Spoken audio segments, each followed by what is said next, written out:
所有喜爱企业排球的观众，大家午安！在7月20年的甲级男女排球联赛当中，10月26号第2周，我们来到的是台湾体育运动大学体育馆，在台中的大家所熟悉的场馆。那这场比赛要看到的是台北康体跟屏东台电接连在2个礼拜的第2度的交手。那现场为大家邀请到，哇，真的也算是久违了哈。其实在我们邱泽全邱老师到了整个大学之后，其实就保养了哈，没有，就保养，而且带了2个球队。那今天我们在这个第2周呢，邀请到的是我们的邱泽全邱老师，也是观众们很喜欢的这个赛评之一。现在的整个气派啊，当然除了有大专队，还有所谓的这种社会队，不过感觉得出来啊，像去年我们也合作了这个大专的决赛啊，那后来又看到了这个气派，现在好像整个活络的程度来讲，其实跟以往真的不太一样。不太一样，当然不一样。整个的一个包装也好，跟整个的一个赛事的一个进行也好，其实还连规则，连很多的球员的待遇，其实差别是很大的呀。对。那我们在今天要看到的是连续2周啊，这个屏东台电跟台北康体的一个较量。那当然对台北康体而言，我们上礼拜也知道说，其中的大将雷诺因为脚这个所谓的脚踝啊，这个有点侧翻。那刚刚也了解了一下，还好没有伤到骨头。不过基本上6到8周是跑不掉。那教练团也真的希望年轻的新秀能够跟李源一样，慢慢的茁壮。对，没错。因为其实我觉得他们就是一个双镜头哦，整个双的箭头。所以说今天势必李源站出来的一个成分，跟在圣恩。浩博还有胜瑞这3个选手，其实的整个的一个，我觉得他的投入状况也要更多一点呀。尤其这个教练团也点名了张浩博，希望这个张浩博能够赶紧的有所茁壮。那另外，我相信很多眼尖的观众也发觉，台北康体在上礼拜有另外一个策略上的调整，廖鸿生在整个角色上不仅是打前排中。那现在也开始是练这个副位的角色。对，其实他这个位置在华中杯的时候，其实就已经启用。所以你会发觉，其实鸿生他的看起来像打快攻的那个手的动作，其实他的整个的一个角度跟方向其实蛮灵活的。所以我觉得这也是他们另外一个，本来一个球队单一阵容一直在打，很容易被人家抓到。但是你有2、3个阵容的时候，我觉得对对手来讲，跟自己在调整也会比较好。所以说大家也都在不断的在想一些怎么样去这个破解，怎么样去精益求精的一个可能性。当然，在屏东台电这边，我相信很多的观众也发觉，上礼拜黄正良不在阵营当中，因为当兵。不过这个礼拜已经是借调出来，由台电来代训啊，因为是替代役。所以说，我们看到黄正良今天是捡了一个小平头，已经在这个阵容当中已经开始在练球了。那当然，今天也有机会会上场。所以说，我想今天阵容上来讲，两边还是有一些不太一样啊。那从第1周来看，哇，这个屏东台电今年加了曾祥民，那个前后排的那个强度啊，跟阵容的完整度看起来又有一些的加分，对不对？对，而且我觉得他在那边其实应该会进步的非常快，因为有我们的詹善元教练还有我们的一个李正曼教练，都是靠手腕。在以前手腕的一个掌握度是非常棒的选手，所以我觉得现在祥敏他只要在那边，其实有机会多请教，一定是个最棒的进步的呀。那这个礼拜是这个联庄的这个主题周，所以说我们看到在台中的一个现场的一个装扮当中啊，有相当多除了7排20年的一个元素之外，也有联庄男子排球队的一些元素。当然，相信今天在稍后的一个联庄的比赛也会相当的精彩，而且有一些开场的活动啊。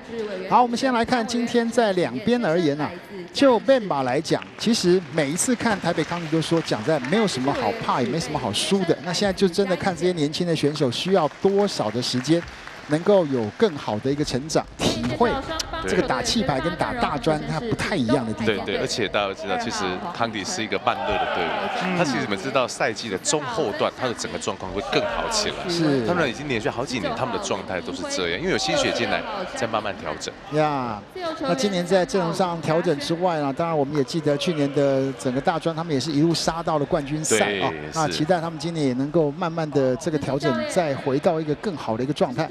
好，那在屏东台电部分呢，当然这第1周的2连胜，哇，我想对整个士气跟信心啊，我看郑曼跟那个对啊，善言教胜元大家都安尼臭兵的哈。对，因为毕竟现在感觉到整个球队的一个状况其实蛮稳定的，就是其实以前他们会怕的是我们的戴鲁前退役之后这个震荡期，其实在去年的时候宇辰的进步了很多，其实就没有今年我相信在他们整个在举球员的调度方面，其实会更好去调度。其实讲到这，真的还是有差嘞。就像我们在第一天的整个最后啊，访问了这个宇辰，我想重点在说，因为去年总冠军赛他受伤的关系，所以那个阵容跟连庄还是有一些举球上一个很关键的落差。对。那今年他回来之后，也感觉到，在整个穿针引线，其实因为德权是举球出身，所以你应该看的是更清楚。对，因为其实你要记得，当你永远是第二举球员的时候。你上去的时候，你永远都会觉得，好，我会觉得说我不好的时候，还有学长，有人可以把我换下来。但是现在当没有人可以把你换下来的时候，你就会很认真的去很专注的去面对球场，因为没有人了。所以而且刚上去的时候还年纪很小，然后跟他比拟的又是一个那个时候我们台湾最好的举球员，对。好，我们来看看屏东台电的今天的搭配，两个前排中林映辉跟庄少杰。那在举球的部分，黄宇辰；举队的部分是詹敏汉。那然后呢，主攻手许文成，还有14号的曾祥明、李嘉轩跟李伟轩两位自由。再来看看在台北康体的部分，李冠伟还是今天的先发举球，举队是林胜恩。然后呢，包含李源，还有9号的这个张浩博也是很重要的关键了。那林阳成还有16号的廖鸿生中间，那陈佑成跟洪承佑两位自由。好，在阵容上来讲，两边可以说大家都蛮熟悉的哦。来看看这个第一局的状况，要由台北康体率先来发球。李冠伟，哇，这一上来就是一个抓飞鸟的一个压球的方式，交给了中间的快攻。是。其实。有的时候真的是心态了。你刚刚讲到一个心态是说举球已经是黄宇辰很稳定，再来就是中间手发觉后继有人，也就比较不会尴尬，我怕被戏啊那种感觉，对不对？其实我一直觉得台电的战力傲人，以这几年比较年轻的学生，他们快攻手其实最好的。但只是人手有时候会有受伤，像那个少杰他之前受伤，一会都讲受伤，所以说今年越多了小臂的时候，整个调度就会比更好的。哇，真的是暴力美学的代表啊！对，文成，对许文成这个4号位直接打一个长线啊，包球包得相当的扎实，原地起跳直接开网球，直接打长线没问题。对，其实我一直觉得所有的全台湾的一些大炮手的选手，假如以现在来看，大家可以多看一下许文成在打球。其实他打球不太会打动，他会去打高点跟角度跟两个空，他很敢去挑战拦网者手。这种会打太极奥，就像你2个被拦死，3个人上来拦网的时候，他我不会怕，为什么？因为我是打太极奥的。对，这种会比较适合，我觉得现在的选手去看他怎么样打这种球，而且他球很长线，都打得很长线。好，刚刚在整个出手的一个稳定度上，张浩博球还是打偏掉了哦。那屏东台电连拿3分，短球。还有被顶回来，小心！哦，小心！再来！哇，这一上来哈，你看前面这3波的攻击啊，在台电的部分来讲，3个人的一个操刀都打的是10拿9稳。对，没错。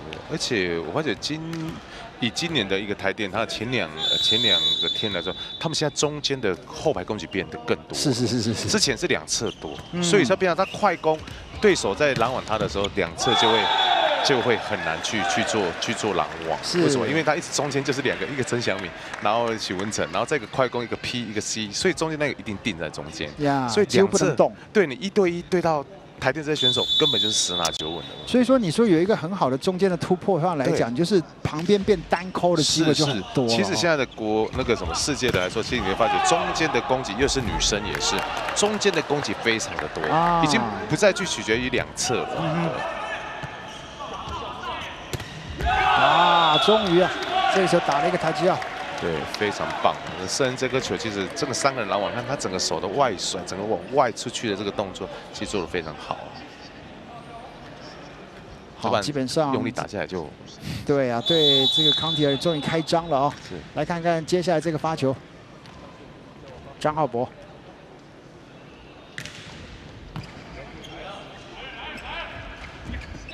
哇，这球就到8包啊！哇，这有些时候到目前就整个让台北康帝有点抓不太到啊，所以说每个球进来的那个角度都让台北康帝造成一个很大的威胁性哦。对，因为其实盖那个球，其实宇辰跟人没有搭配的很好，但是因为高点就是攻击板就这样，你每球都是强击，我在手背的时候，那个 timing 是很准确的，但那脚一下子是戳球，一下子吊球，那整个的身体动作就不太一样。哇，这球敲掉，黄宇辰这球湘北力啊！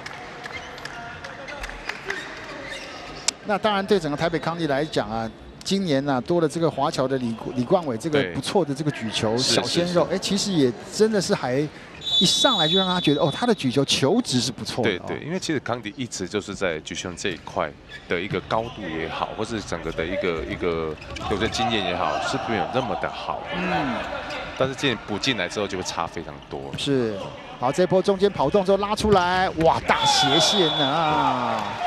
哇，曾祥铭补上来之后，对整个这个台电的后排跟4号位都是有直接加成的效用。是，其实祥铭就是喜欢打平球、快球，因为这以前他是打快攻的嘛，所以他的球来都是会在他的眼睛前面这个位置，所以你要让他这个的整个身体的仰角起来的时候，他跟他在打的时候，那感觉就不太一样。是。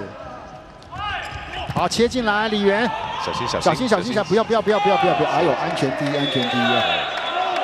好，现在当然了，现在对整个台北康帝来讲啊，这几场球下来，李源还是变作没有雷诺在，他变作是一定要担当重责大任哦。没错。3比7。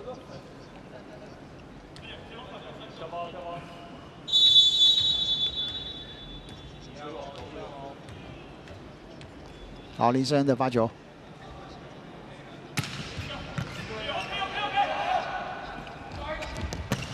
哇，其实讲实在，我觉得这个位置调整出来之后，张敏翰今年的功用，对，在这个所谓的2号位的这个功用，也真的凸显得更加的强势哦。是因为毕竟左手的他在打这个球的，就像我们的右手的在打大炮位这个位置，整个身体的开阔起来，这个角度是不太一样。是。啊，又是想要做一个后排的强势，不过硬是被曾祥铭的拦网给拦死。对，所以你对他台电，你一直在打2侧，就会很难，就不一定能够讨到便宜，甚至你要往中间去打 P10 2号，然后中间后排不让，而且你要做一些跑动，对，不能定点。对，这个节奏不能打单一了，而且也不能打那种太传统的这个长弓啊，因为他们很经验，而且又高度又有，对，所以你要这样子给他突破，哦，那真的会很吃力。但你要多一点跑动移位，让他们去没有办法每次都很定点在拦网的时候，相对他们拦网的成功率就不会这么高。呀，4比9，李源。好久球过，有人触网，应该是台北康帝太积极了。对，这球可惜了。冠伟哈。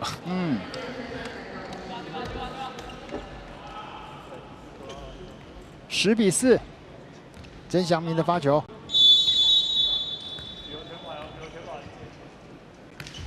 短。好球，好，这个时间呢，第一时间刚开始。这个廖鸿生还是以这个中间手为主了。对，而且我觉得你看鸿生这个球打得很快，他这种球起来，他是在球一起来在高点的时候，他马上就打平出去，因为这个球一脚下来，刚才还是2个人拦网，他就很难突破，所以这个球其实打得非常有技巧。在一开始的时候，我相信他就想要这样打。好，廖鸿生的发球。好球救回来，再来第2波，4号位打长，应该是有靠有球位。有。其实现在宇辰2侧的搭配的球有一点点低，大家可以看到他出手这个手指的出力没有那么完整，所以这是我们细微的小动作。我是举球员看到的，所以那个球你看看前面几个球，他们攻击都是在追这个球，因为他没有一个定点的，没有高起来一个顿点，让他可以去。像这个球就很好，像那个我们的那个冠伟这个球就很清楚。就是没有那个尖度了，对，所以攻击手他跳起来的时候，他觉得在最高点的球已经掉下来，而且有时候会有点速度往下掉，所以刚才可以看一下雨辰盖那个几颗球，他就是这个手指的部分之后出去用力这顿点出去的时候，他手没有施力出去。这样讲好了，这个我们聊就是说那个是不是代表肩套的力量，那个瞬间的那个叼出去那个力量不太一样，是不是？对。哎呦，这球又被拦死啊！哇，3个人。其实讲在举球的那个细腻度，那个手指头的灵活变化，其实真的会有很大的差别。对，其实就是最后的那一个力量出去。OK。对，你也知道，我看举球很出去，你看世界所有的现在很多慢动作，他们拖出去，他们手指是不会收起来的，不会柔软，不会这么软的，对。好，在分数上还是被台电拿得蛮快的，现在是台北康体喊暂停5比13。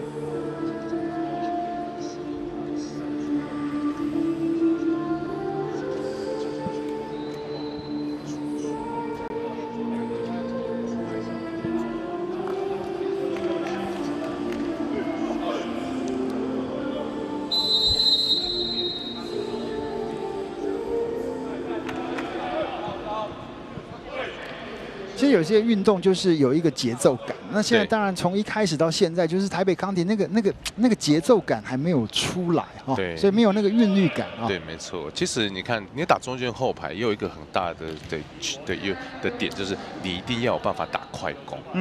而且快攻你要常打的时候，你中间手他才不会，他会第一个先想的是快攻的时候，你再去调中间后排才有用。但是像刚刚那个球，中间后排球赛，就是你快攻很少，你是打2侧，那他就不会去管你的快攻。所以为什么刚才李源这个中间后排的就是3个人拦网，对，快攻2个人拦网，这样意思就是这样。我讲在前排的快攻，真的对这种一开始让对方在那种心理上要开始有个阴影。对，前排照，就是有点像在钓鱼。你要先放一些饵在那边，鱼会跑过去。对。然后到最后，我们就是要抓这只大的鱼，而不是抓旁边的小的。真的。对。好，这球修正，给张浩博开网，好球！这球包一个斜线，相当的聪明。这球打外侧啊。对。哇，这个是台北康体需要的啊，这个攻守转换吧，硬是把这分给要回来啊，7比13。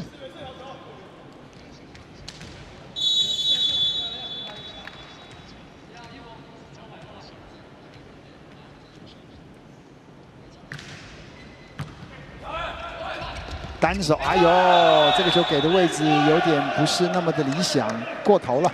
对，因为其实现在这是我们现在所用的康体这种球，其实是比较轻的，它弹性非常的好。所以大家你看，在下半季的时候，大家的接发球成功率就会变高。是对，因为平常我们在练习的时候，大部分都还是用米卡萨的比赛球，因为我们的联赛也好，就看当季的联赛是用什么样的球，对。不，两种球确实属性不太一样哈，所以说真的是对选手来讲也要适应。这个中间有抓到，一挥切进来，所以你看，其实这个前排中的一个效能啊，不仅是在所谓的这个拦网啊，那在前面如果真的能够扰乱多跑几个，后面两边跟后排就后排。对，待会雨辰就会开始打中间后排了。真的14比8。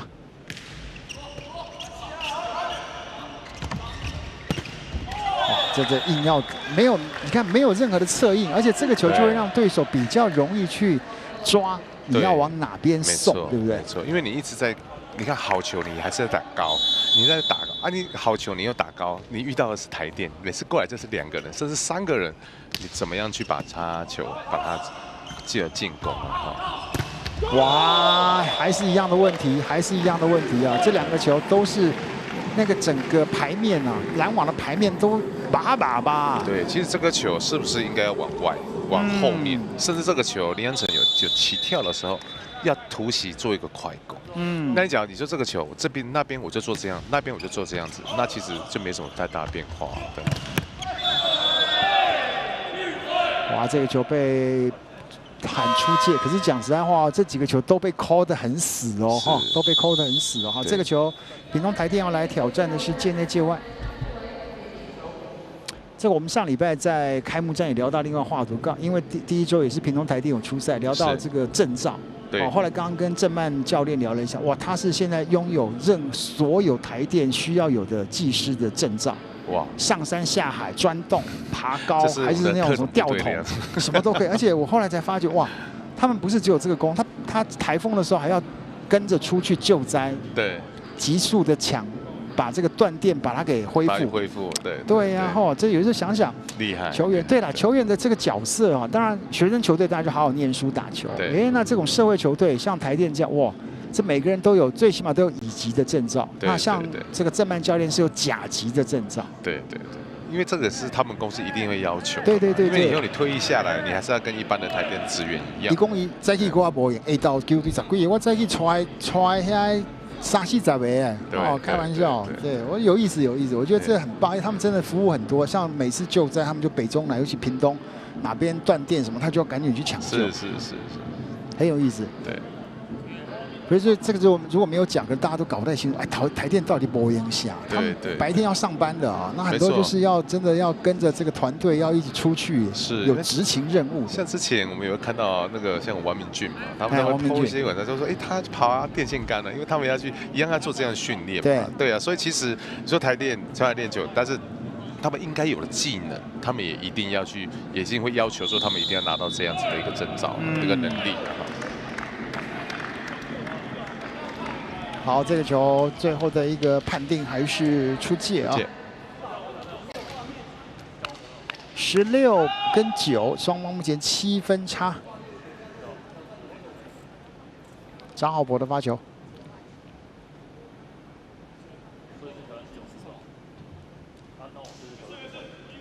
哎，什么东西掉了？哎。这发生什么事情？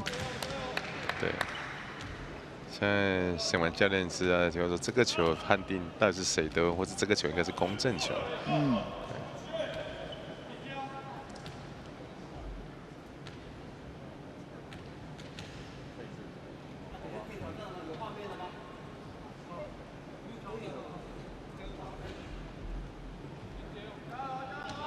好，确认比赛继续哦。刚刚这球是出界没问题，9比16。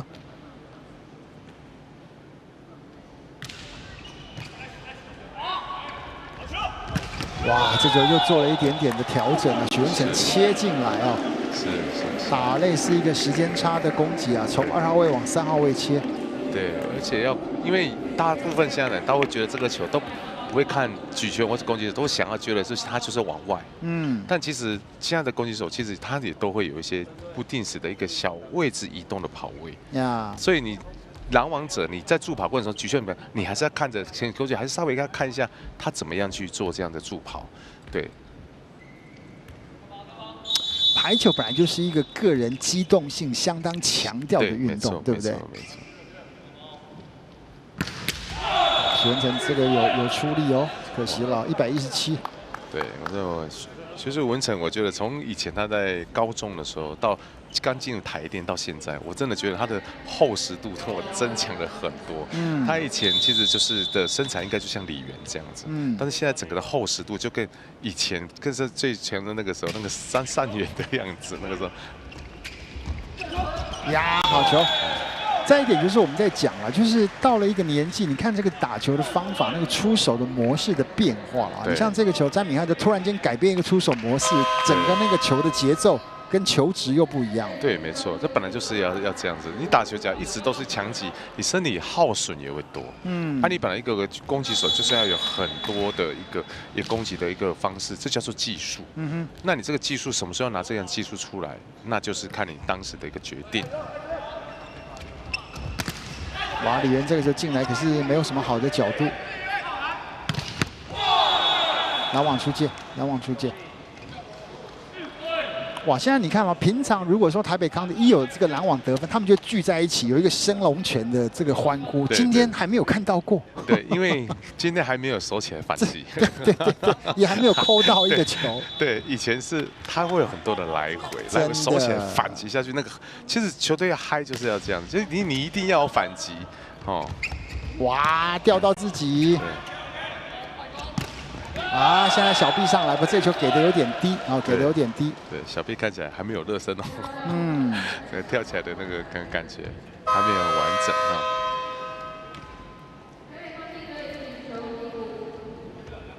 好，现在在康里这边换人，对，跟郑胜瑞换上来。还要把郭博义给换上来。郭博义罚球，11比19。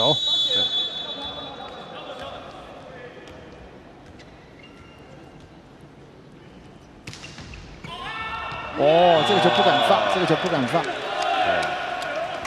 发给曾祥明，应该算是很合理的了哦。对，是。这是小米也要去习惯，因为当个大炮手跟以前打快攻不一样，你就是一直在接发。看日本队人打的嘛，就是石川佑希、高桥兰跟我们这样，这个3个人就好好的把这个球接起来，对。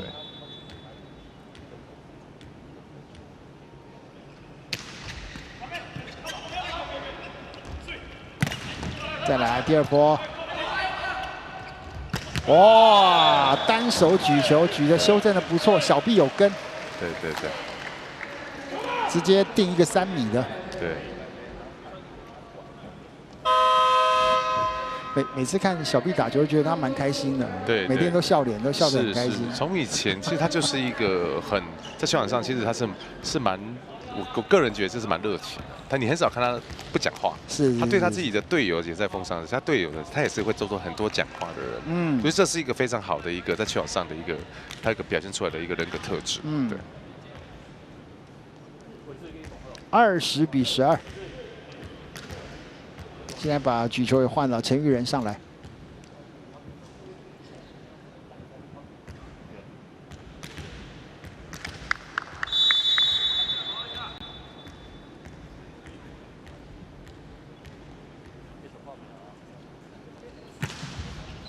哦，稍微多了一点点，这球刚好出界，1颗球的距离。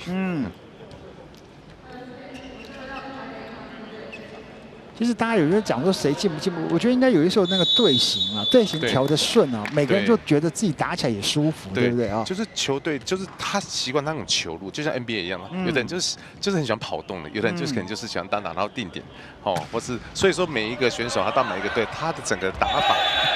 那就会不太一样。哇，这个就是被抓一个过往击球，对过往击球啊。是。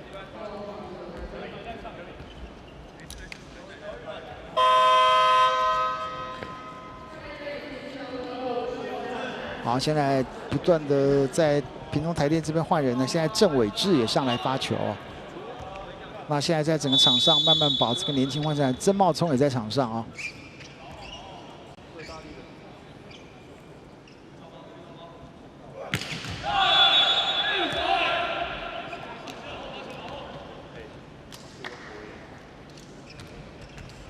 14比21。对，其实像伟志刚刚才上来哦，这种球是否可以先用6成力去发准？对。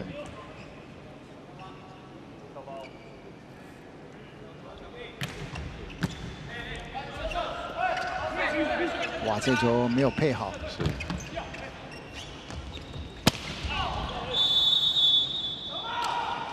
这个斜线也是有点短啊，所以说在整个出手的时候还是没有抓到啊。是。现在你看了，就像你看我们刚刚跟德权聊的，说今天到目前康体就感觉像缺那一口气，对，没有办法把那个气给凝聚起来，跟把它往上提升。对，因为就是没有花机会，而且对，没有反击的机会。对，好，这球有。对。都是就是他们的第一次的攻击可以得分，是，但现在就是发球之后的反击，或是连续攻防的时候，因为连续攻防你才有那一种就是那种气氛，对15比22。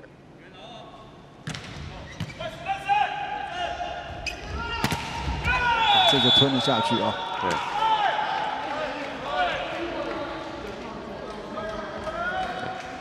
这有时候，因为你看到，像这个德权现在在学校带2个球队，有的时候带那个球队不在于说技术面，在于怎么样让那个情绪能够维持在那种最嗨、最高亢的那样的一个状态，对不对？你想要拼，你想要赢，对你有动机，这个是在球场上，有的选手为什么打上去，你会发现说这球队好像死气沉沉，但你会发现你有没有这个动机？是。就尤其这种打友谊赛的时候。你讲的没有那种比较强的，你会发觉为什么打友谊赛，大家根本的感觉有时候很容易，大家看起来没有什么精神，原因就是这样动机，对，动机是很重要。你想不想赢球？我今天想不想跟你拼？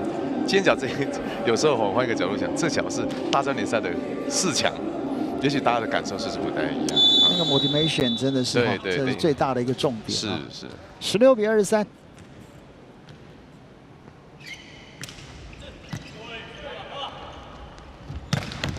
许文成这是完全这个就是看到手就打掉的味道啊。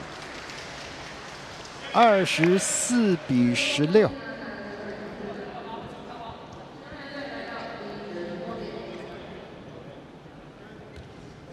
好，再轮到许文成，看要不要吹。刚刚前一球是117。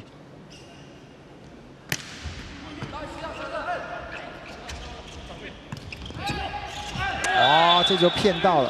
哎，不过真的哈，你看哦，真的在第一局，如果真的做两边来做比较，基本上中间，尤其在中间这个点上，台北康体几乎不到3颗哦，前后排都一样哦，哈。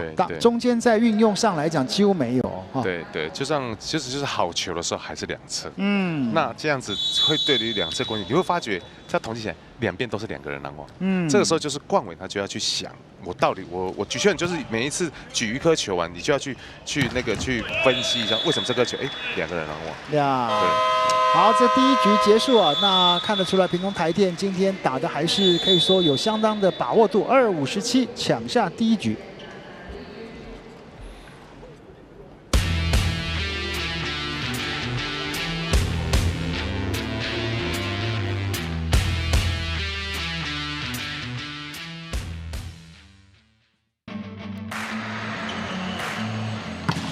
企业20年甲级男女排球联赛。没有平凡，只有卓越。技术与力量的巅峰对决，拼搏与激情的荣耀象征，见证心灵与体能的极限挑战。企业20年甲级男女排球联赛 ，Hub Sports YouTube 频道，全赛季现场 live。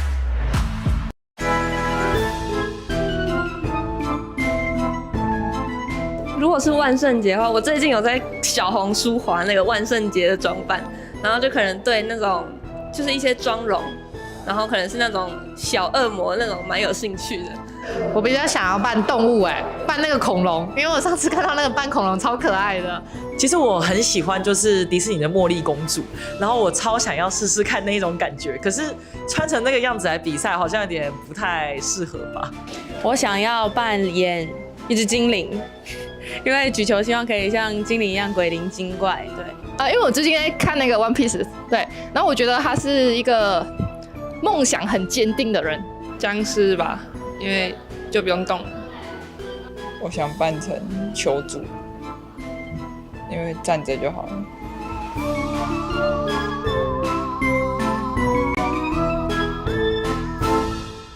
企业20年。甲级男女排球联赛，场场激战，精彩不断，敬请锁定 HubSport YT 频道，一起战到底。企业20年甲级男女排球联赛，没有平凡，只有卓越。技术与力量的巅峰对决，拼搏与激情的荣耀象征，见证心灵与体能的极限挑战。企业20年甲级男女排球联赛 ，Hub Sports YouTube 频道，全赛季现场 live。企业20年甲级男女排球联赛，场场激战，精彩不断，敬请锁定 Hub Sports YouTube 频道，一起战到底。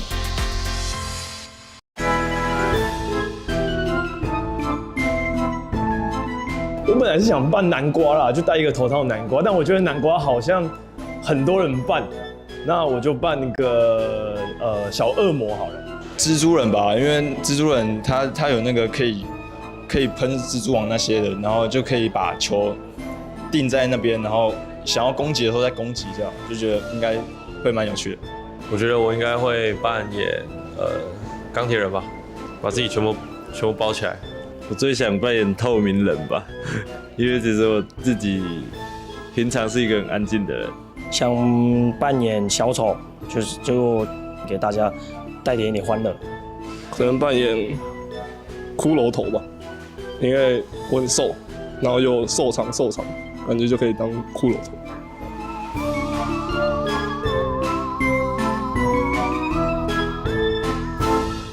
企业20年甲级男女排球联赛，场场激战，精彩不断，敬请锁定 HubSport YouTube 频道，一起战到底。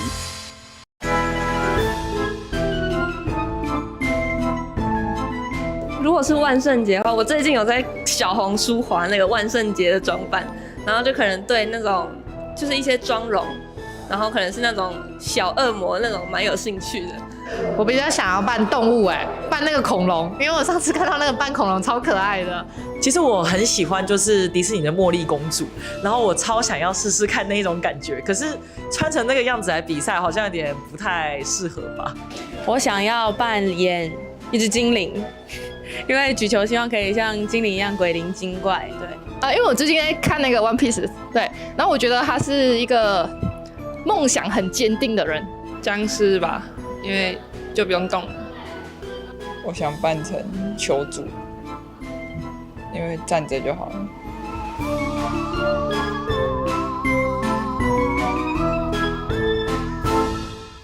企业20年甲级男女排球联赛，场场激战，精彩不断，敬请锁定 HubSport YouTube 频道，一起战到底。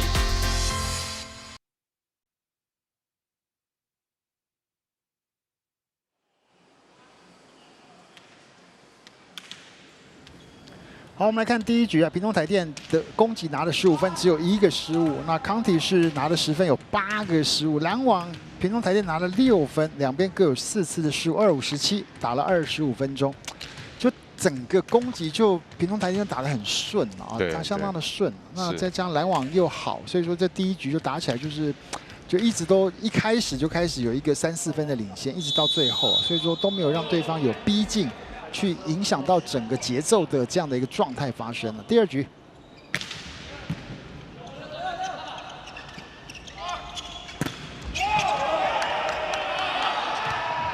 可以打，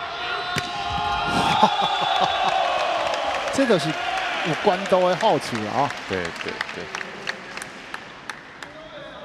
把曾祥明的这个接球自己接歪了，修正回来，自己再把这个球给处理掉。是，第1分。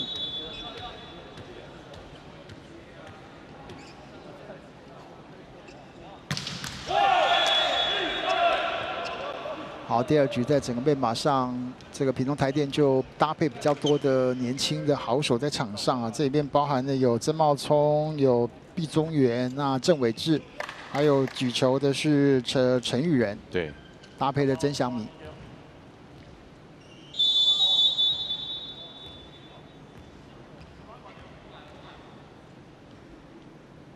林胜恩。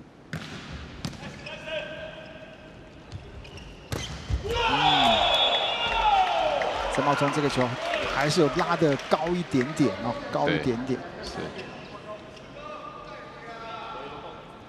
对，你看他刚才在举球的时候，下面李正曼教练直接跟他调手势，他说你的左手没有拉起来，这种你怎么会身体会震？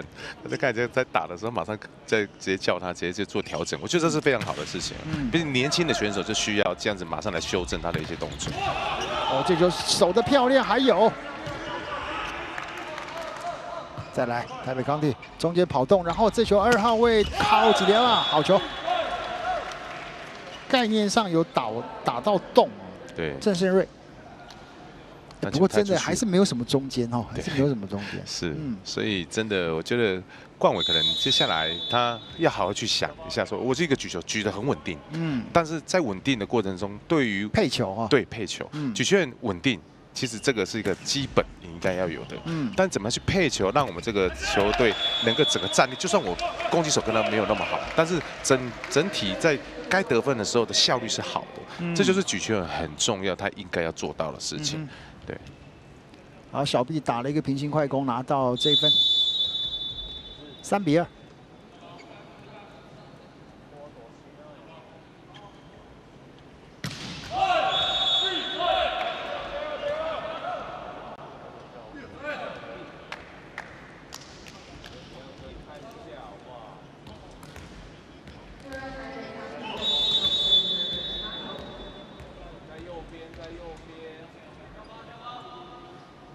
郑胜瑞3-3。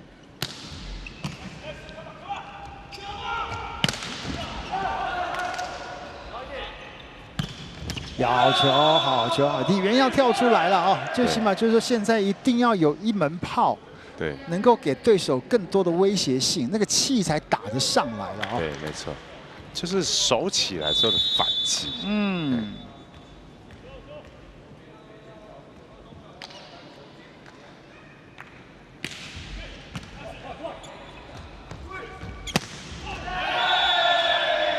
这个打点是拉得很高了，可是讲在球没有包的那么顺啊。你看这2年算是从快攻转大炮最成功，应该就算真的是曾祥敏了啊。对。但是手腕的一个包覆度的一个动作，其实还是要再多练习。啊，这个球还是被拦了下来。哎，不错哈，最起码终于有一个拦网比较直接的一个得分了。是祥敏会有一个动作，就是当球是修正球到标志杆的时候，他就会很自然会想要去打直线。打直线，对，手势的动作，这是他的习惯。像60%、55%，他可能就是这个动作，因为他以前打快攻的时候就是这个动作。你看，现在这个动作也是这个动作。对，这个应该是在之后他只要要继续成长的时候，我觉得这个动作应该要去修正。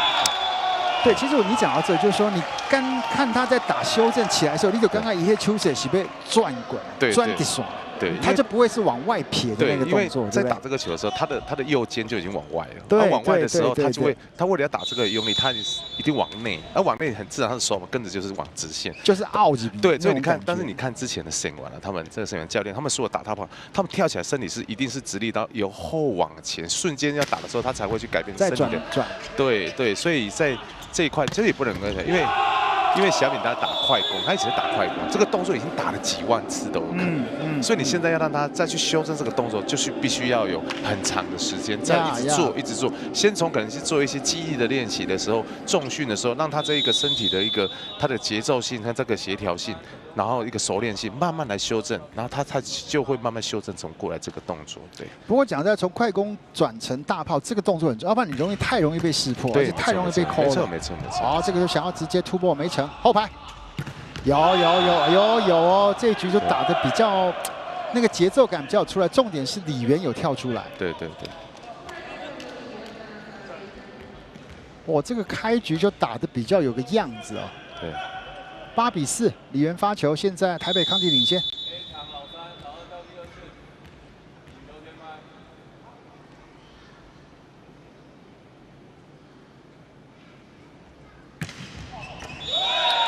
这个发球可惜了。对。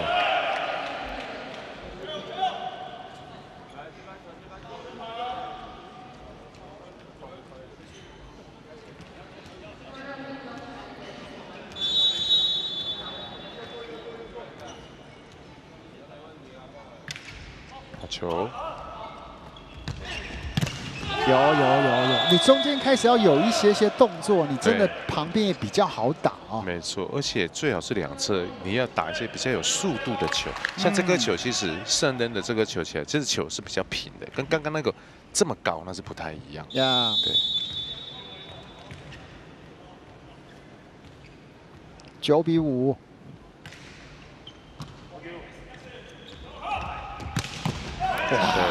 这种球应该是今年到目前啊，曾祥敏打得最好的一个这个攻击的一个角度哦。对。其实我觉得祥敏真的也好好，我觉得他有一个责任在，因为其实你今天这么好一个到台电的一个甚至以后只是国家队的一个选手的时候，你怎么样去精进自己，让我的状况是越来越好，level 要越来越高，那真的就是他自己也要有一个责任在。好，这个球裁判判定是界内，不过屏东台电要来挑战这个球的落点。那个善元跟着我们比用差不多几个公分哦。他可能以为我们是审判委员，对着我们比这么远。可惜我们今天我们自己没有办法自备鹰眼。对。因为有时候球速真的太快了。真的。尤其男生在打的时候，那个直上直下啊，那个磅数其实蛮吓人。是没错。小球迷不错，有备而来哦。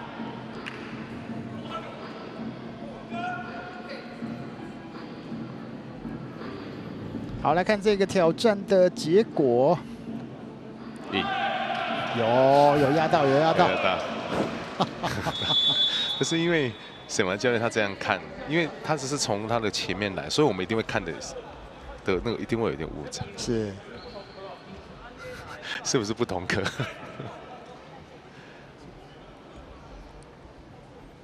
对。好，这一分还是让台北康尼拿到，还是维持4分领先，10比6。对。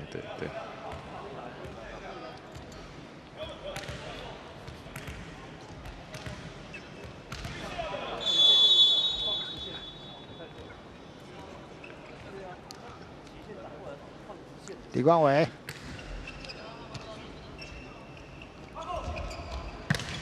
哦，这球守的也漂亮，后排，还有，哎呀，郑祥明没有勾起来呀。对。哇，你看到李源跳出来，就整个球队的那个氛围就不一样了。对，因为他本来就是一个海咖。真的。对。其实这个球，其实我觉得茂松，你看茂松在打这种后排的球，他的手腕的一个打到球的那种扎实度，每一颗球都砰这下去的动作，其实真的是非常的打得非常好。我觉得他是一个很好的可以培育的选手。救得漂亮，由攻守转换，来看看李源，再来一个，哇，真的就是要这种才会士气才会起来哦。对。哇，这个气漂亮哦，又是一个漂亮的防守，让李源有发挥的空间。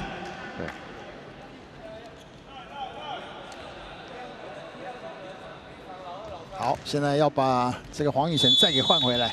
对，我觉得待会只要在中段，还是有人应该是后面的都会换上去了。这个球可惜了，李冠伟啊，这球完全是这个没有吃到力量啊。对。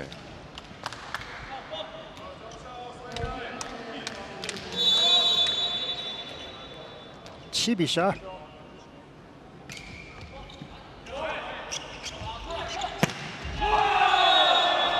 其实我觉得今天倒是啊，就是台电的发球，尤其像廖鸿胜在前面的时候，他们真的发很多短球，让他接球之后，那个整个快攻的磨起啊。对，没错，就是为了让举球员去举2侧。对。那本就是一个策略，当一个下在里面，你看攻击手，他是快攻有威胁的，那我就发给他接，然后他接不好，他也跑不好，那举球员一看他接球，通常就不会给他，这就是一个策略嘛。哦，这个球角度打得很刁钻啊，曾茂聪。哇，茂聪这个看他在跳就很轻松哦。这跳的真的，他这个跳起来真的是，因为我这边看起来哦。他真的过球网一个头都没问题。对，而且主要是打到这颗球的那个手的整个扎实度很好。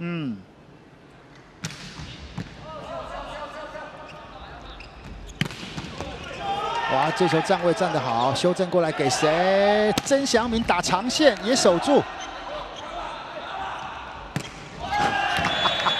可惜呀！哎呦，可惜。可是你会觉得有哦，第2局感觉上台北康体有整个醒的感觉哦，有醒哦。就现在当然就是要减少失误了，像这个球太可惜了。对。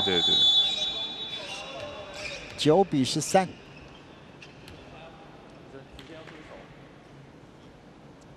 哇，这个也是甩过头了。对，其实一抛球起来，我们这边是因为我们这边刚好的位置就是线，刚好在底线位，所以看球抛起来抛得太前面了。所以其实跳跃发球很重要，真的是抛球，抛球的高度，抛球的一个位置，在这上，他几秒的时候，你每个人会有一个 tempo， 所以你不会一下子抛得很快，一下抛得很慢。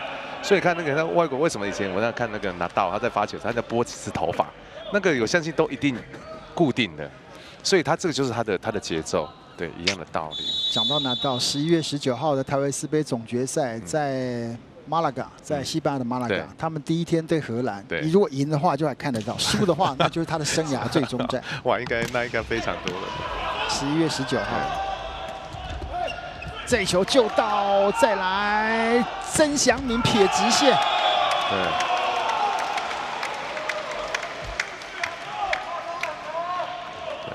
其实我觉得打球真的就是刚刚除了这种动作，就秋水很重要，而且排球球员的那个秋水。对，没错。好，这阵子屏东台电气有点上来，台北康体虽然说领先，不过剩3分，赶紧喊暂停，14比11。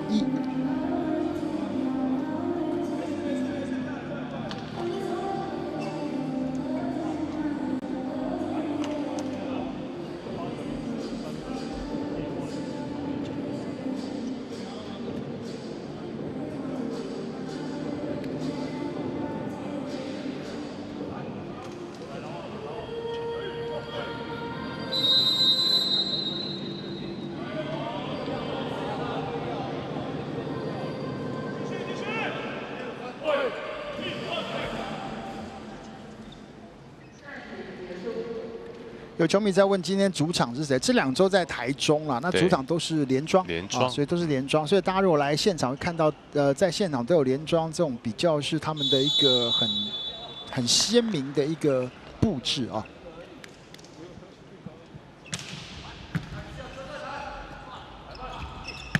哦，李源找到方法喽哈。对，如果说你的节奏第一个给他的平，那高度够尖，那他又能够第一时间打这个塔吉亚，哦，这就不太好守了。对对，因为本来就是没有那么多洞给你打。对，15比11。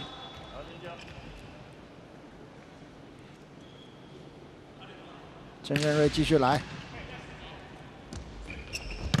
啊，拦到哎！哇，李源单扣哦。哇，升龙拳出来了。对，因为这个球其实也比较低啦。对，而且近网，看来这个球完全没有办法，所以球就要打下去。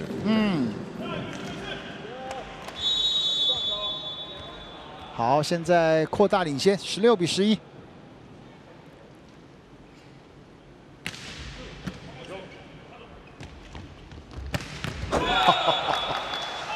这太欺负人了，单扣斜线大空档。对。整个就是打球的，就真的是直接打前面。对，你看那个右城已经站在3里线那里，还是在打前面。真的，还是打在前面。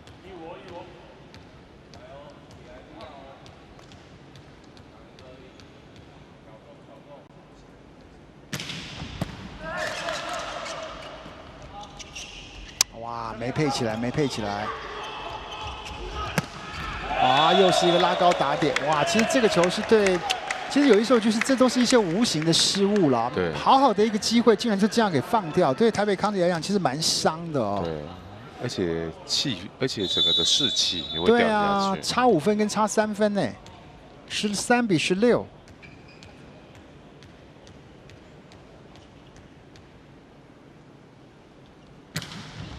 哦，哇，这个球发球发得漂亮。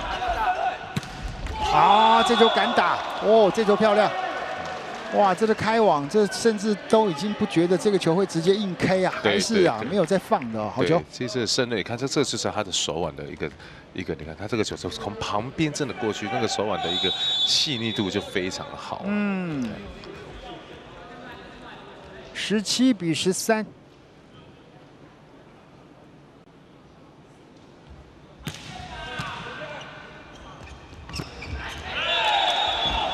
这个长线还是刚刚好啊，严正富这个长线，对，哇，打点是拉得很高哎，是。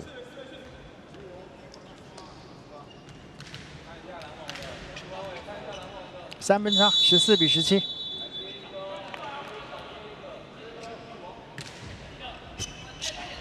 哇，这个失误还好，还有救回来，救回来。好球，守得漂亮，守得漂亮，看起来也是还一个后排，有，哇，这个球是台北康体最需要的攻守转换，一个漂亮的防守，再让李源发挥。是。所以你看这个球，看他手的动作，切下去就对。18比14。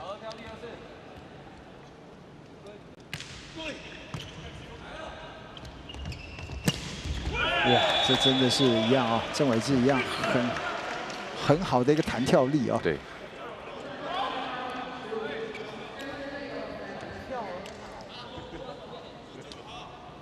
前排中要过来帮忙拦，已经是来不及了哦。对，节奏走得很快啊。严正富的发球。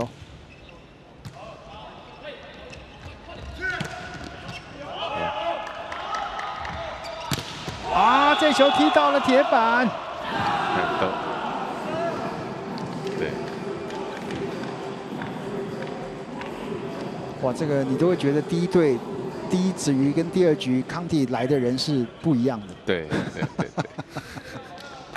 康体真的是一个很可爱的球队啊。其实我觉得也是台电给他们机会，前面的4分5分。对，而且你一开始那个整个阵型没有那么一直加压，对，康体就回来了。对，没错，这个学生队就是这样。嗯。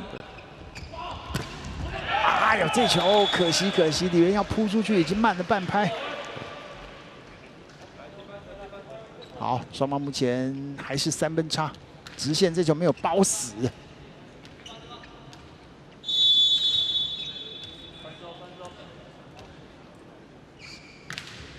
哇，飘过头啦！这个球黄宇辰可惜了。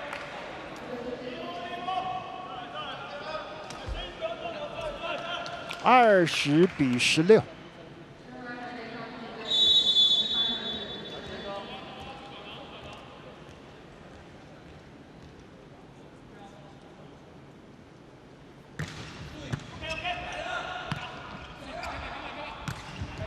好，机会！啊，有李元在，什么事都有可能发生哎！哦，李元真的是在现阶段的大专球员当中，他也是这个很具有说服力的攻击手哦。对。哦，这个李元这一分拿到，现在双方是5分差，屏东台电喊暂停，16-21。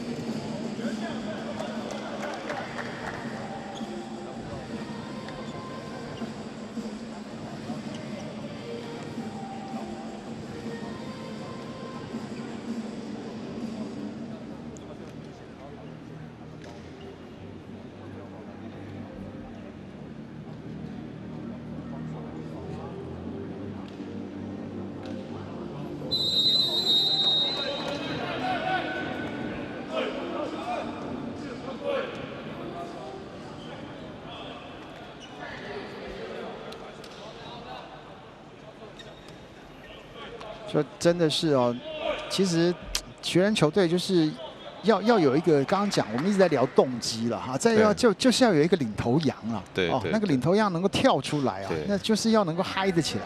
而且一个很重要一点，有机会啊，就是你让他们看到有机会，他们的那种动机就有。但你假觉得他们觉得没机会，那他们就会觉得就这样。对，其实我就觉得就是这个成熟就有没有成熟就在这里了。啊，这球有 touch 啊！那小毕在整个出手的时候往左边转，那虽然说球出界，可是这球有敲掉。对。17-21， 4分差。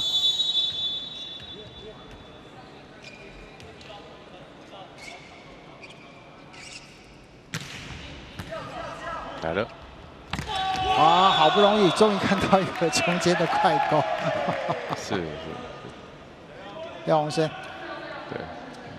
而且鸿生，你看他在攻击的时候，他手其实一直都拿很高。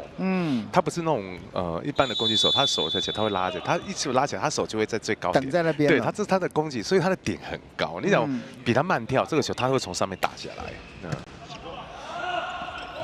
啊，其实曾祥明还是一样啊，接球的细腻度啦。其实，在第一周，如果真的看曾祥明的攻击各方面的层面来讲，就还是这个接球比较容易over到哦，因为他会想要往前，所以你看，因为这个球又比较轻，所以他一接，他身体会往前倾的时候，因为他一想要一接就走，所以这个球起来很容易就把球就过去了。哦，包到吧，这球没有拉回来。他这样18-23，打到了我们的主审。他就要出去了，是吧？好，现在屏东台电再换人，把林怡辉给换回来。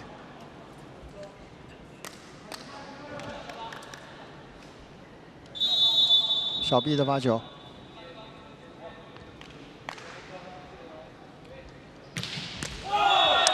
这2轮的发球都还是在那个点上面，都还是没有办法抓到哦。对，没有，他抛起来的时候，其实要打的时候慢了，那个timing慢了，对，所以那个球就掉下来了。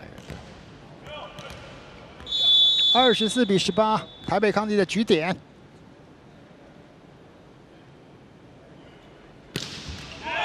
这个球也没有能够掌握住。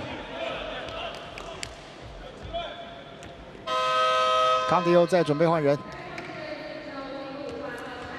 好，要把郭博义给换上来，另外也要把9号的张浩博给换上来。19-24。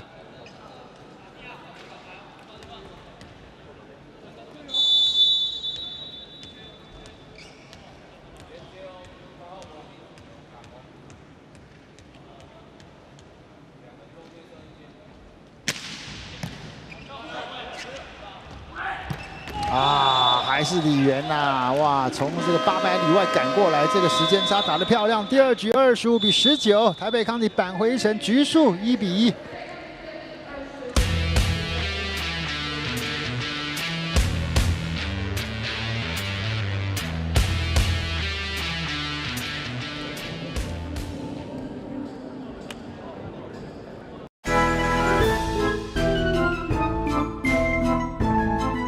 如果是万圣节的话，我最近有在小红书滑那个万圣节的装扮，然后就可能对那种就是一些妆容，然后可能是那种小恶魔那种蛮有兴趣的。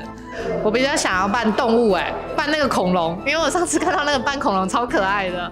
其实我很喜欢就是迪士尼的茉莉公主，然后我超想要试试看那一种感觉，可是穿成那个样子来比赛好像有点不太适合吧。我想要扮演一只精灵，因为举球希望可以像精灵一样鬼灵精怪。对，因为我最近在看那个 One Piece， 对，然后我觉得他是一个梦想很坚定的人。僵尸吧，因为就不用动了。我想扮成球主，因为站着就好了。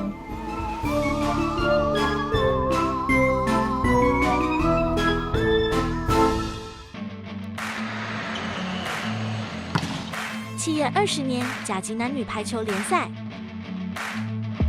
没有平凡，只有卓越。技术与力量的巅峰对决，拼搏与激情的荣耀象征，见证心灵与体能的极限挑战。7月20年甲级男女排球联赛 ，HubSports YouTube 频道全赛季现场 live。7月20年甲级男女排球联赛，场场激战，精彩不断，敬请锁定 HubSports YT 频道，一起战到底。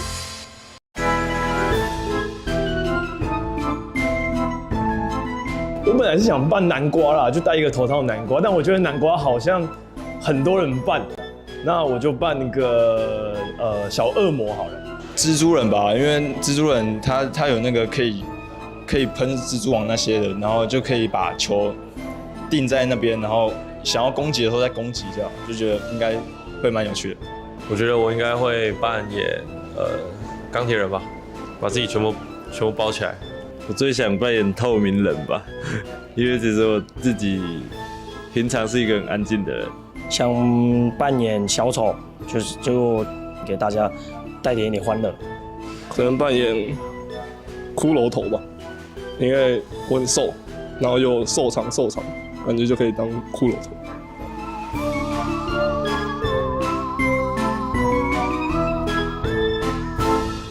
7月20年甲级男女排球联赛，场场激战，精彩不断，敬请锁定 HubSports YouTube 频道，一起战到底。7月20年甲级男女排球联赛，没有平凡，只有卓越。技术与力量的巅峰对决，拼搏与激情的荣耀象征，见证心灵与体能的极限挑战。7月20年甲级男女排球联赛 ，HubSports YouTube 频道全赛季现场 live。7月20年甲级男女排球联赛，场场激战，精彩不断，敬请锁定 HubSports YouTube 频道，一起战到底。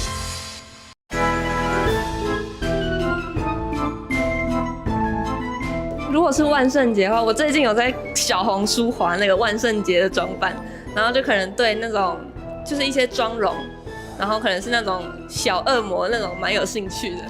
我比较想要扮动物，扮那个恐龙，因为我上次看到那个扮恐龙超可爱的。其实我很喜欢就是迪士尼的茉莉公主，然后我超想要试试看那一种感觉，可是穿成那个样子来比赛好像有点不太适合吧。我想要扮演一只精灵，因为举球希望可以像精灵一样鬼灵精怪。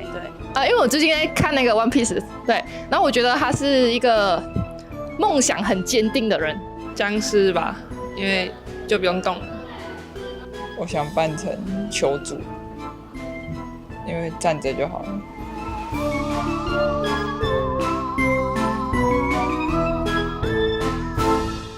企业20年甲级男女排球联赛，场场激战，精彩不断。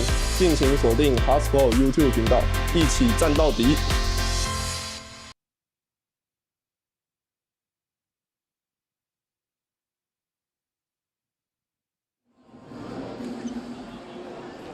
好的，我们来看第2局的整个状况。哇，这个台北康帝的整个战力在攻击指数方面是大幅的提升啊，15分只丢1分，6成8的攻击成功率，拦网拿3分。哇，这完全是把屏东台电给压了下去啊。那259，所以你就跟着是你真的不能给对手任何一点的机会啊。对，不管对手是谁，大家都有一定的水准在。对。因为刚刚我们就说，其实是谁给康定机会，也是一开始台电一开始就给人家4分5分的差距。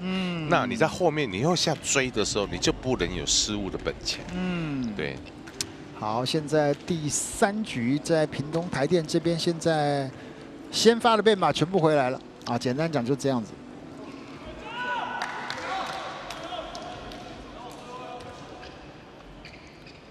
第2局李元真的是一个很关键的存在啊！当然他们的防守的站位跟积极度啊，也都要比第1局来的是更加的灵活，跟更有这个很好的一个判断。对，而且主要是攻击数少。上一第1局的时候是被拦到的球很多。还是用前排中的林怡辉先来开张，打一个中间的短平快。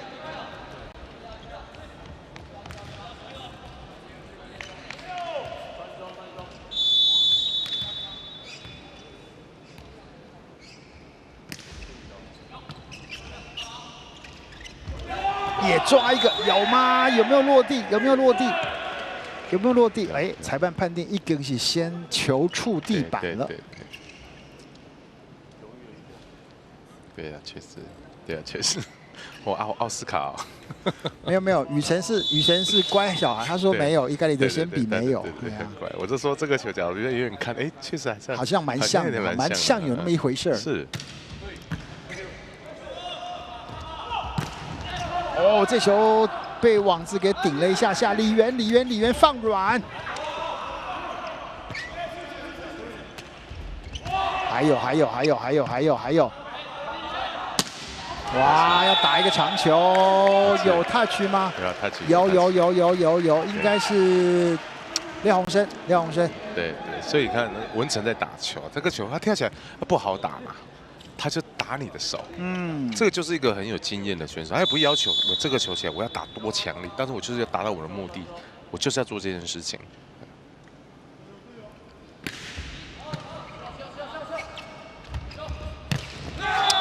好球！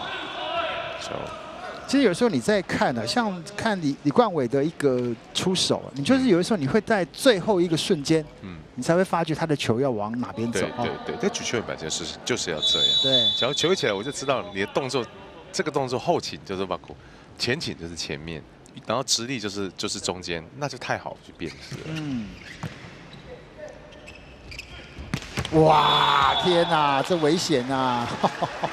陈祥明切进，又是一个电杀臂啊！所以来说，其实小米他要多做这种移动，一直在移动，因为这个跟他以前在打快攻很像。他怎么样把他之前的东西融合到他现在在打这个位置里面？从里面跑出去打平球，从外面跑进去打平球，或是不同位置在这个区段不同位置等分的一个高度的变化，这个就对他来说，他会完全的成长的会更快。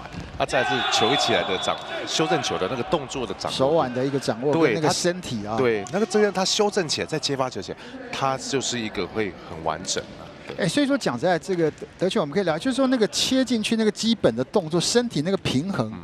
要有办法做到好，对不对？不能有任何的那种感觉上往那边偏颇的那个习性，对。是。哇，这个球就是对这种自由球员会造成很大的一个莫名的压力。对，因为前排完全没有碰到。哦，真的从手上面过去啊！对。哇，这个会被吓死，这个。对，好险佑成说来吧，我不怕。对，我可以。哇，这直接打到上面的旗子了。对。然后这一阵子整个2号位这边的整个状况很好啊，所以说球也很敢配啊，而且空间有拉出来。对，后排前排就开始多了，后排也够多了。那你这样子调动你的不同的类型的球种出来，对拦网的它的一个节奏本来就会有不一样的一个，它就会打乱它的节奏。4-4，李源。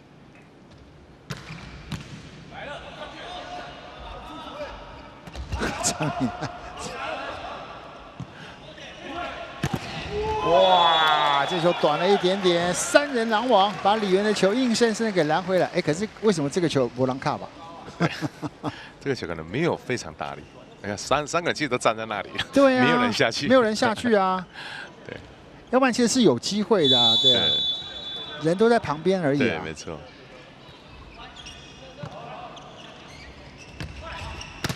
哇，真的是自己去找手啊！对，哇，直接打在黄宇成的手里啊！对，那斜线就非常大一个洞，他硬要走直线哦。他刚才想要打他脚。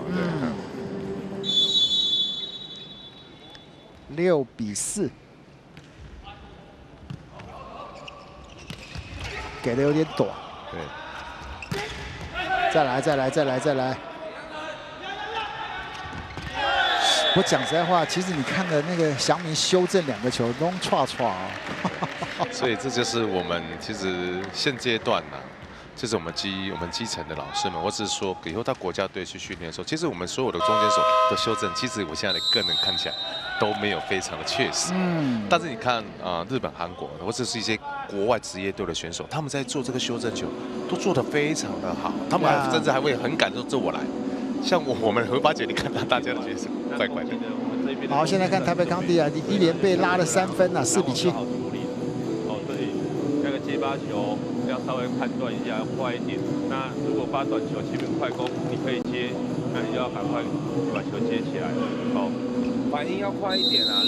我们会牵制人家，人家会牵制我们啊，反应要快一点。你刚刚德权讲到这个，我真的很有感觉，因为在今年上半年播了奥运之前播了很多 VNL， 你就会发觉哇，那种他们欧美的那种国家那种主攻手修正球可以，那个差不多可以从南半球修到北半，而那个球是完全不转的，非常清楚。对。哇，这个球碎，哇，这球有飞起来的感觉。对，你看，圣恩就是要跑这种移动的。你发觉，因为他以前在麦寮高中的时候，他就是这样子在移动的，所以你看他很熟练。但是你让他一直在打一个一对一，就是这个位置，他没有太多移动的时候，其实他的优点是没有办法掌握，就凸显不出来。对，因为他以前在麦寮高中的时候，他就是这种打法的选手。哇，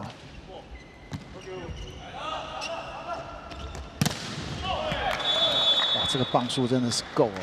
对，而且我觉得宇辰今天的举的两边的又是长球的部分，都有点不够长线，球都有点往下掉了。对，那个手腕的动作，对，今天的手感可能有点不是这么的顺了。但是其实捏一点嘛哈。对。但是就是调整踩线。哇，大双发球踩线。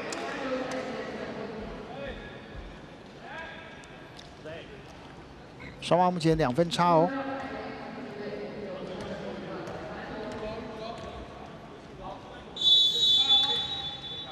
李冠伟的发球，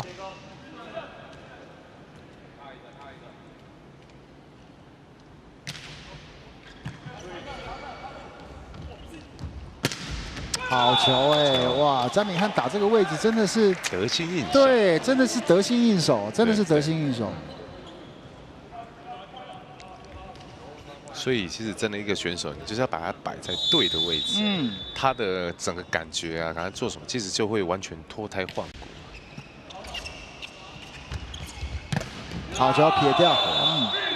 有了，整个这个台北康体打开了之后，这每个人感觉那个空间感都要比第一局好太多了，对不对？对，好太多了。对。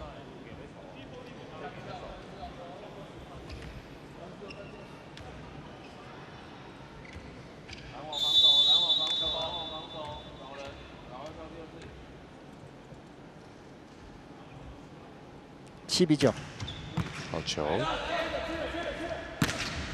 真的是啊！你要call啊！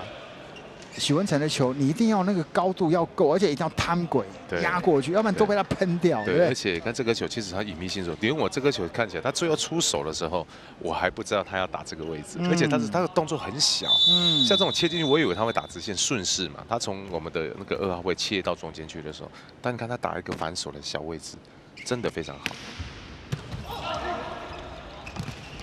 哎呦，不差呀！其实这个球接的不错啊，可是这给的球应该可以再高一点哦。对，其实我觉得冠伟这个球，他假如手的动作这个再停留多一点点，做一个中间后排，或是我们后面的上，因为这个时候其实对那个洪生来说，他有点被卡住。被卡住，举球员就不要再做给他。为什么？因为他的动作也不流畅，不协调了，已经不协调。对，所以举球员其实在举球的时候，常常还要很快的知道你在干些什么。好在一点，就真的是哦，这不能够一直失误。对，没错。好，这球要来挑战的是拦网触球。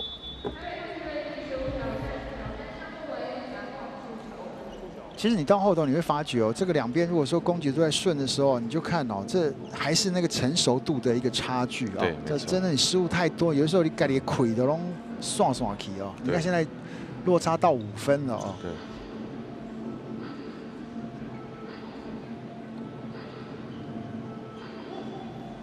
这也有球迷讲说，哎，好像观众越来越多，慢慢的啊，就大家就慢慢的进来了。那中部的天气真的是相当的不错哦。那连续2周，我们在台中的这个体育大学的体育馆啊，都是连庄的这个主场周。对。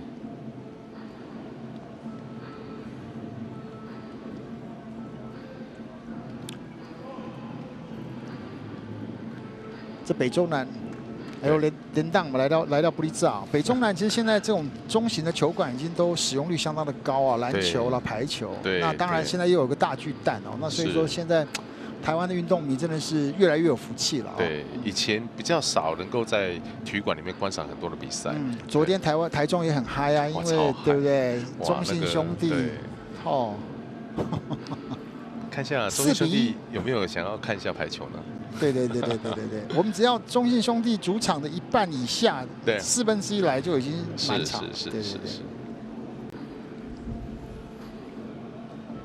我当然，如果大家这关心运动的话，今天早上的那个 NLB 的世界大战也超好看的，10局下半这一球夯掉，直接满贯就塞纳纳。其实我觉得这就是比赛中很好看的部分。真的，我追你，你追我，然后出了什么状况？大家都没想到最后一个怎么会这样子？真的。闪目击啊！对 ，Freeman 一上来2话不说，对，一个球买单。对，我觉得他们现在我觉得他们就是在斗智。其实运动场上你永远都是在跟对手斗智，去抓他的策略。有球迷想很多哎，进气排会不会进台北市大巨蛋？我真的想太多了。哎呦，还是细节啊！这个球把它包啦。还是在接发球的部分哦。现在第3局的差距真的在细节。当然，一方面就是康体又是失误太多了哦。对。没有盯住那种感觉啊。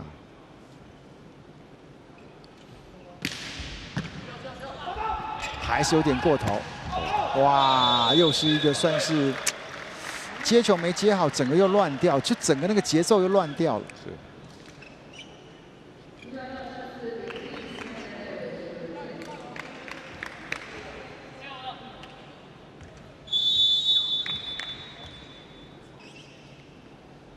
14比7。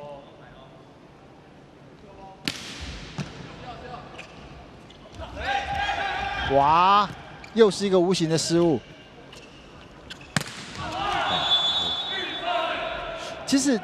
对了，我们这样看，当然，其实你可以看到，就是曾祥铭他的击球风格跟模式，他还是有一个比较习惯的一个动作，就是习惯动作了啊。对，所以他真的，我觉得先民可以，有时候去看一下的时候，是不是这个动作，我之后我一直不要想说这个球我想要去打之前，就每颗球我就用今天的比例，我每颗球都斜线，先把这个身体跟打点的动作做顺。哇，这个球曾敏汉是我这3年来看他下手最狠的一球。哇，可这个球打得很漂亮哎。对，我这边看我觉得，这打到应该很。对，这个球是有可能会受伤的打法，可是这个球真的打得很漂亮。哇，那个整个爆发力，整个 biang biang 下去，那个球的扎实度啊，哇，这个球真的碎的。是。好球，哎，有勾起来。好球。还有漂亮，哇，这个手背很好哦。李源，哇，好球，这是台北康帝需要的。对，这个球的中间的这个球就把握得很好哦。刚刚那个球员我说，为什么说大巨蛋打气牌想太多？先不要讲那个4万人的球场，15000就已经对不对？小巨蛋能够进去就已经是一个这个基本的一个挑战目标。先不要想到那个4万人。讲到这，我的记忆当中，世界上的排球比赛好像，是不是美国有一场？美国或是美国有一场 NCAA 的，好像有超过3、4万人，要不然基本上1、2万人就已经排球就已经真的是，你像菲律宾打 VNL 男子组日本队去，那1万多2万人，那个都已经是盛况空前了哈。对。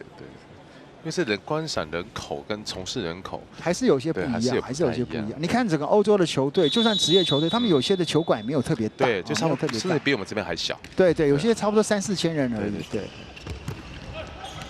有。好，现在攻击整个康帝是有回来，可是就是那些接球的细腻度还要再有所提升了啊。没错。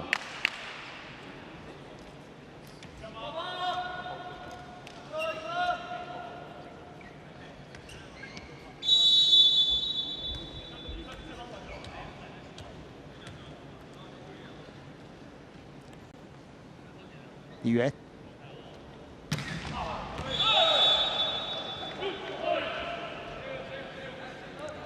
击球有点低了一点，推球就推了出去了。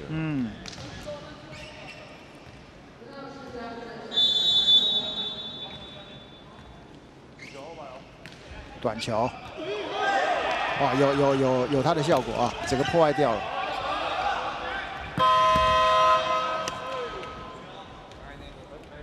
触网，好，要来抓的是触网。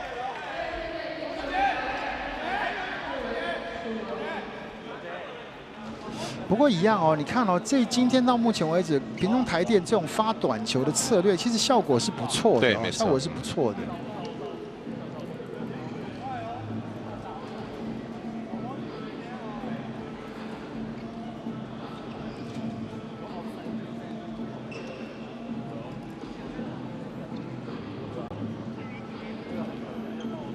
好，刚刚到底在整个判定上有没有 touch 到球网呢？我们来看一下最后挑战的一个结果。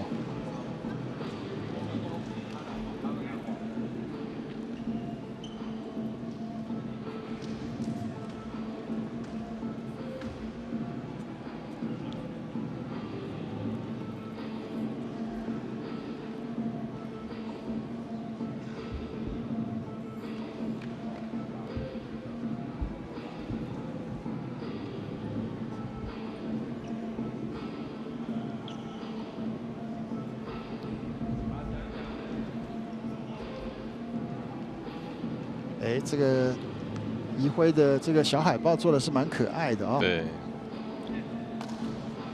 曾茂聪，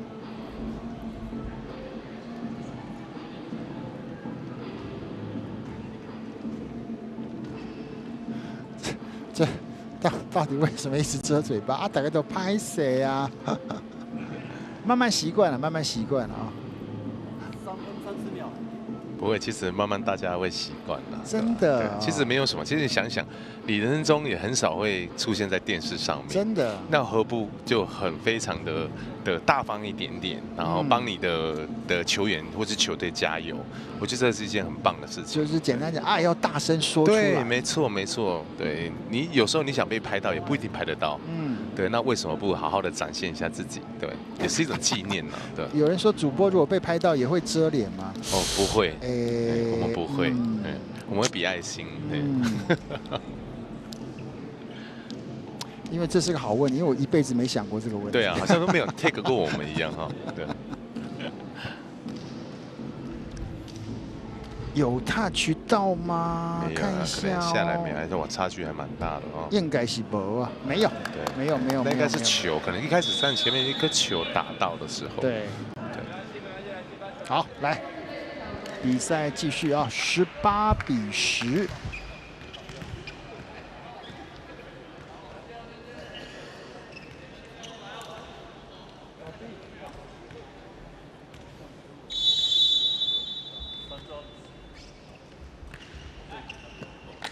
哇，这接球真的很落彩的，这个球接的真的是这么简单重，这个基本上应该都算是个基本动作，对不对？哇，这个林洋成这2分接的就有点让整个那种可能的机会都没了哦。对，没有想那个没有准备好要接这个球。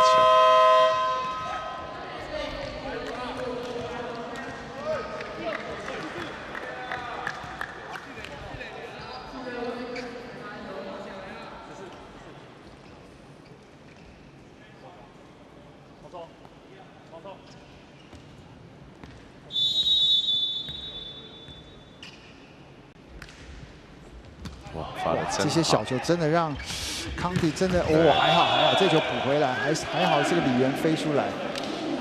对。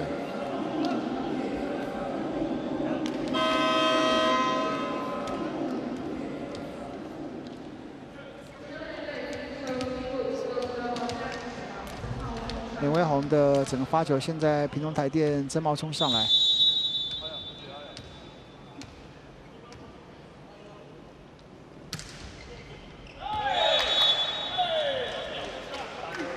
还是发球过头了。对。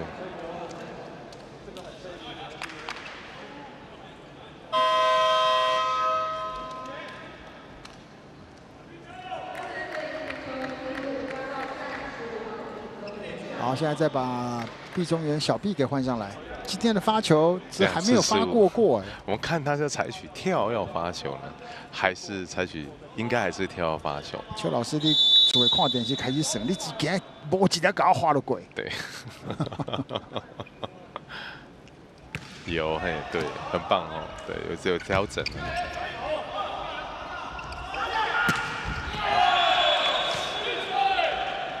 这个球稍显匆忙了一点，对，没有那么的自在啊。对，而且其实这个球我会建议他应该在打我们大炮手最左边这个左手的位置，因为你这种切进去也是人家拦网的位置跟手背的位置。这个球我的斜线我一样，我打他的左手的这拦网就是往他就要出去了。对。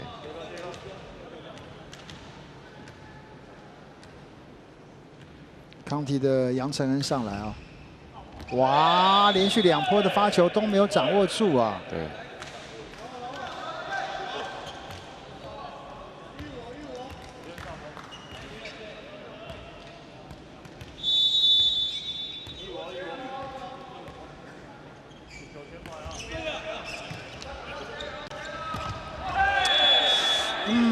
这几个球给的有点挤哦，有点挤哦。这个球真的太低了。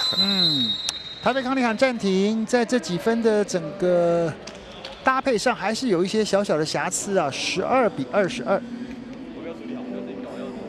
哎，都换上去放火的哦。好了，加油加油，来，有多少拼多少哦，加油！一样哦，接发球哦，一球一球，试试看。好来，机会是自己创造的啦。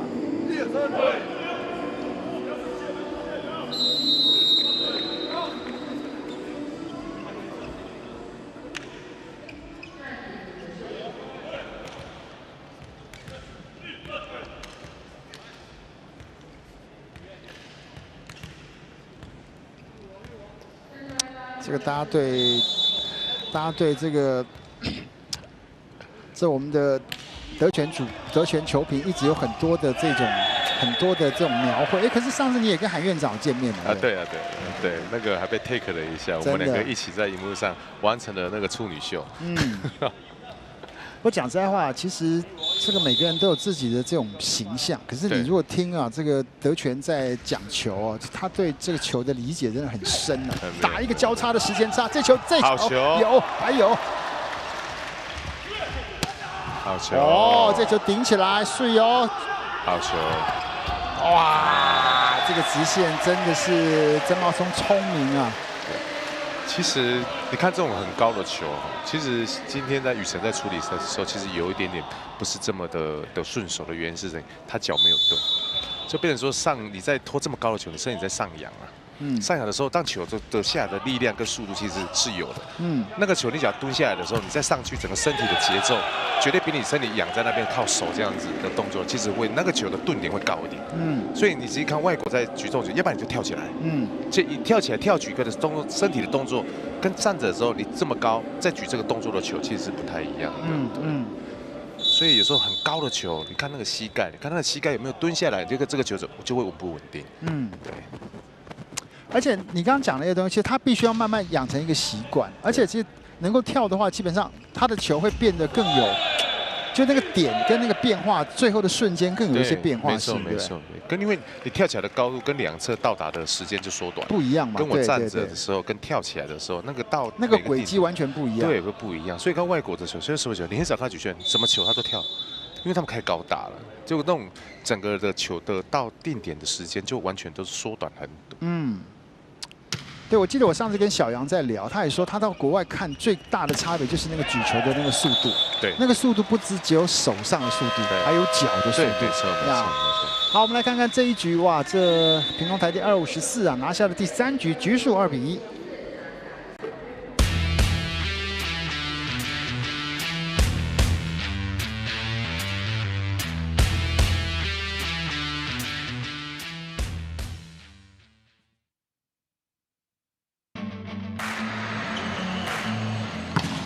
7月20年甲级男女排球联赛，没有平凡，只有卓越。技术与力量的巅峰对决，拼搏与激情的荣耀象征，见证心灵与体能的极限挑战。7月20年甲级男女排球联赛 ，HubSports YouTube 频道全赛季现场 live。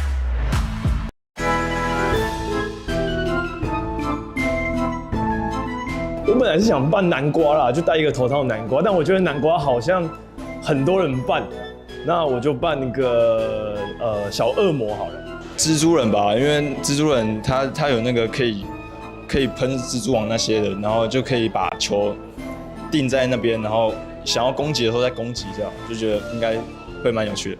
我觉得我应该会扮演钢铁人吧，把自己全部包起来。我最想扮演透明人吧，因为其实我自己平常是一个很安静的人。想扮演小丑，就给大家带点欢乐。可能扮演骷髅头吧，因为我很瘦，然后又瘦长，感觉就可以当骷髅头。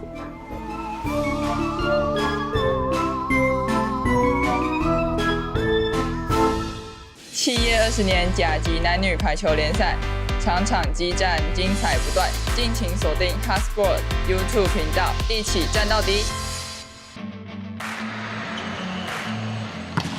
7月20年甲级男女排球联赛，没有平凡，只有卓越。技术与力量的巅峰对决，拼搏与激情的荣耀象征。见证心灵与体能的极限挑战。7月20年甲级男女排球联赛 ，HubSports YouTube 频道全赛季现场 live。7月20年甲级男女排球联赛，场场激战，精彩不断，敬请锁定 HubSport YT 频道，一起战到底。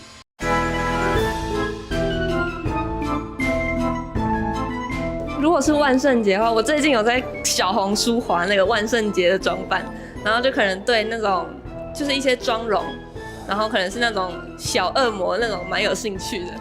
我比较想要扮动物扮那个恐龙，因为我上次看到那个扮恐龙超可爱的。其实我很喜欢就是迪士尼的茉莉公主，然后我超想要试试看那一种感觉，可是穿成那个样子来比赛好像有点不太适合吧。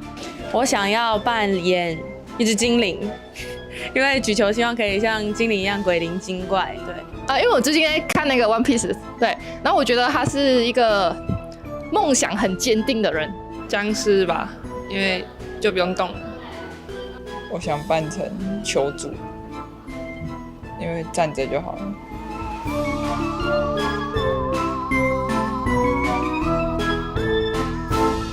企业20年甲级男女排球联赛，场场激战，精彩不断，敬请锁定 HubSport YouTube 频道，一起战到底。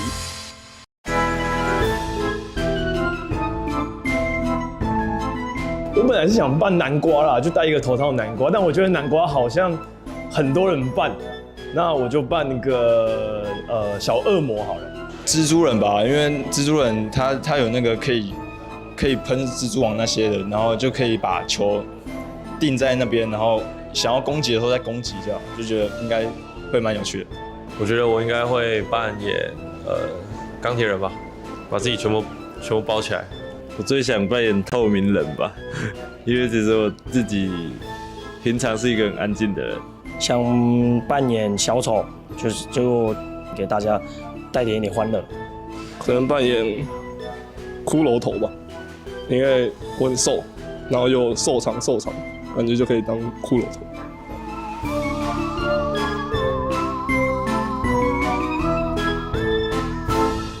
企业20年甲级男女排球联赛，场场激战，精彩不断。敬请锁定 HubSport YouTube 频道，一起战到底。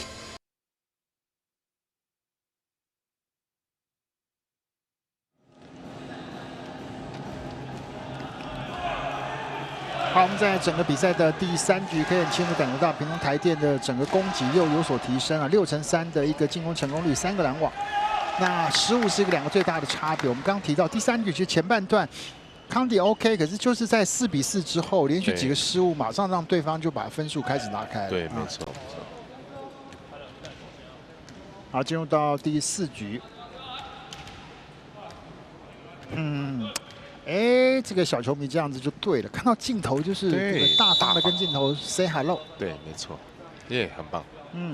这个以后也适合当球员。好球，洪生好球哈！有防备，摆明知道这个球就是要交给曾祥明，3个人的拦网，这球扣死了，好球。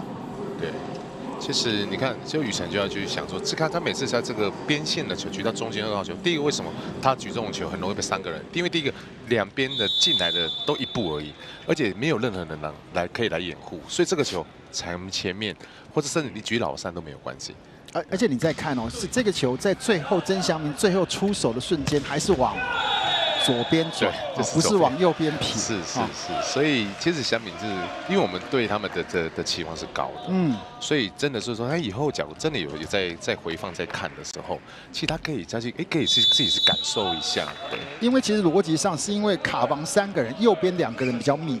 第2跟第3个人左边中间是有一个缝，他如果往那边撇是有机会撇过去的。没错，因为以后大家都会知道你怎么打。你现在可以用你的那个什么那个身体素质来打这种球，但改天大家对你熟悉的时候，你要每一球用这种球员来打球，或是2个人拦网的时候，你要再这样子，你的效率就低下来的时候，那对这球队来讲就会很辛苦。为什么？因为是守起来，我们要反击的球。对。而且重点是啊，当你习惯只有这样打，你真的如果出国比赛，你被扣1-2个之后，你就会不知道该怎么办，那就会很辛苦。对，没错。哇，大炮！哇，詹明现在给他哪假的灰哟！哇，重点不在于那个球，在那个声音有没有那个饱和度、扎实度。我们今天在这边听那种声音，对，像好像火炮。对，蹦真的。对，很棒啊，很棒。哇，这个那个是把球那个极度的挤压的那个力量，没错。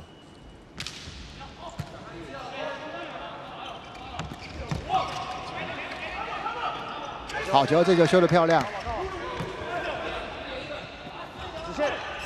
啊，好球，李源快一点点啊，快一点点。你看李源在出手，他那个撇球的那个最后的手腕就有哦。对，没错，就是那个方向，就是身体，看那个身体在最后出手的手肘之后手腕，这个几个支点，就是在攻击手来讲说是很重要的。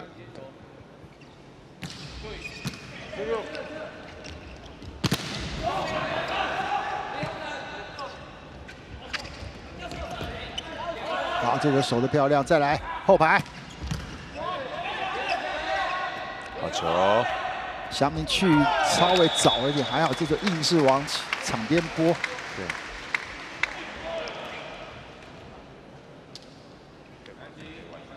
哎，真的哦，这个球迷讲的很道地，因为现在詹米汉不用接球了，所以就比较这个本来就是会释放力量。哎，有差，真的有差，真的有差。因为为什么大炮手他一直心是打大炮的人，他的心一定很能够进的人。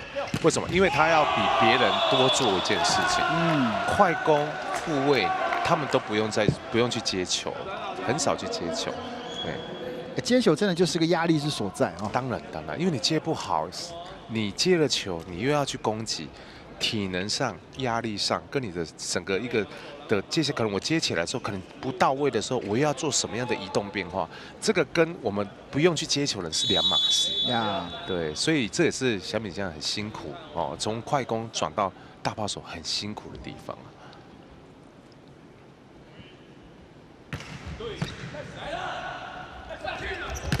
对，好球，这球硬是让雨辰给救了回来。对，现在今天为什么每一颗打中间后排球，我们的文成跟小米都要跌倒？因为可能这个球太前面，还是有点对，还是有点不是配的那么的顺。是，对。好球！哎呦，绕过来来不及啦 ，two ball 空掉了。好，我觉得这一样的问题啊，现在对台北康德一样不能乱哦，不能乱。那他在刚刚第3局这个时间点开始乱失误，那现在一样，刚刚是一个失误哦。对。其实他要打一个 piece 或 A， 然后我们的那个圣亚多阿巴古来的时候，其实李源是可以打到老大的位置去的。哇，好球，李源跳出来。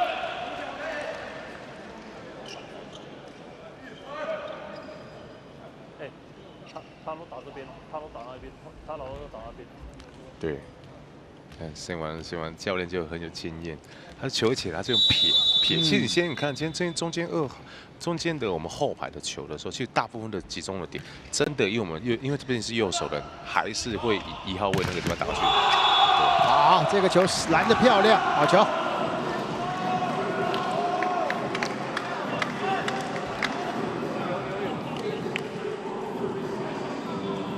甚至刚刚好移动过来哦，所以这个球其实敏汉脚再快一点，再出手再快一点，这个球就喷出去了。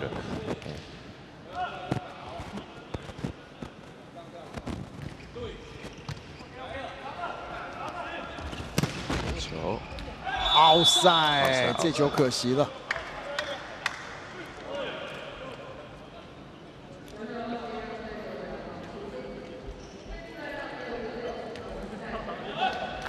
至于康迪斯还在盯住，要盯住啊，要盯住中间的这个部分的时候。庄兆杰的发球，还有，最近不错啊，后排这个空间有拉出来啊，反倒从前面1局开始，你可以感觉到郑胜瑞反倒是后排这个老二打得越打越顺哦。对。其实我们刚才可以发现一点哦，像其实刚才这个球，我觉得移会是来不及的。那来不及，你教我们的话说，我们希望你干脆就不要过来拦网。为什么？因为你动作也不完整。你看刚才那些很有经验的选手，你动作不完整，我就往中间打，这个球就直接打在长了，或是直接他就要出去。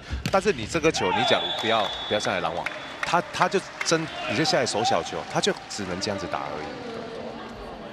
好，刚刚还是看到曾祥明的整个后排啊。7比7。3支哦。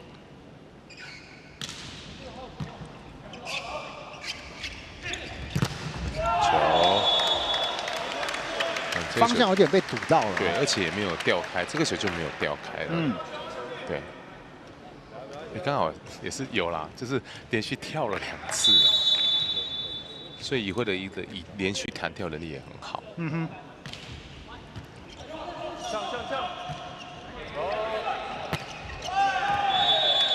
太勉强了，这个球是真的是太勉强了。是，你看瞬间2分3分又出去了。台北钢铁是有警觉性啊，这个分数稍微被拉开，那现在赶紧喊暂停，7比9。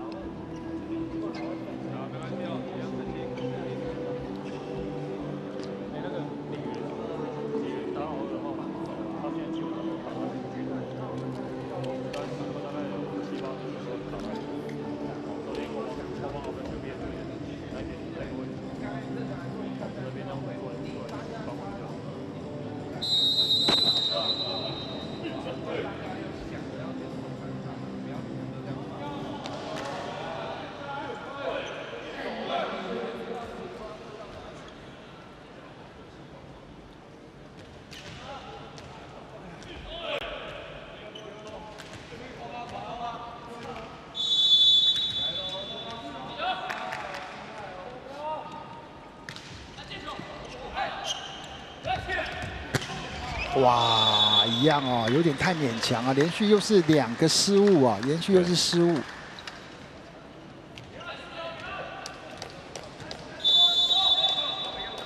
10比7。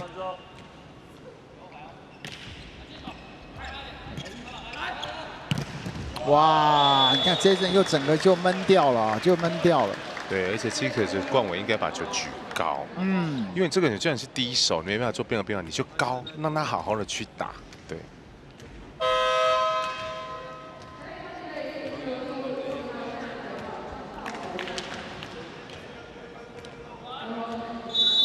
11比7。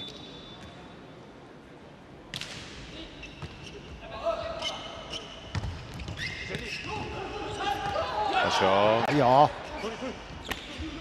再来，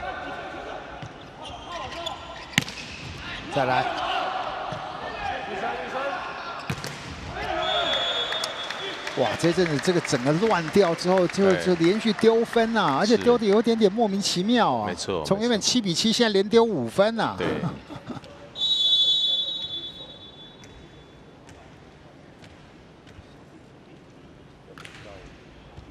啊！哇，这么显然重啊！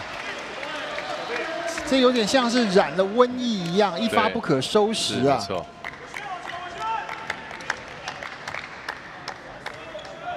哇，13比7，这么显然重啊，连丢6分。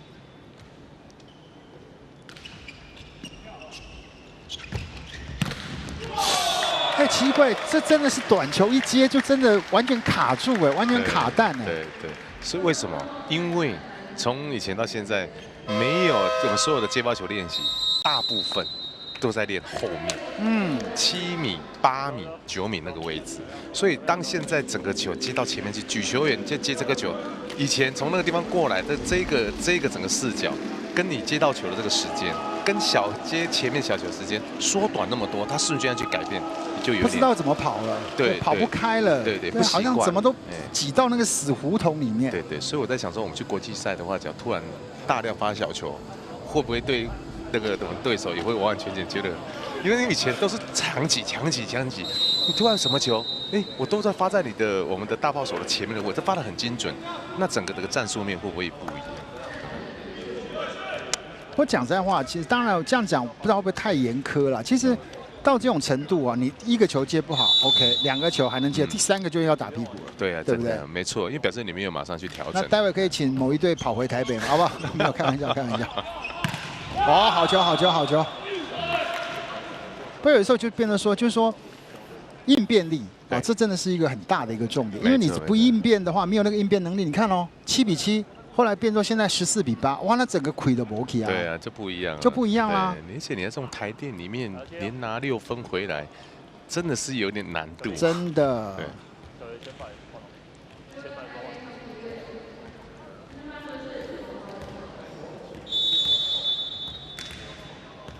8比14啊！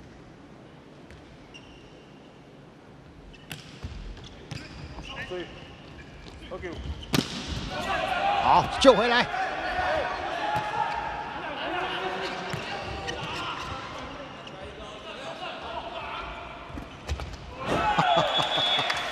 詹米汉的招牌双手灌篮动作，哦，这一分照拿。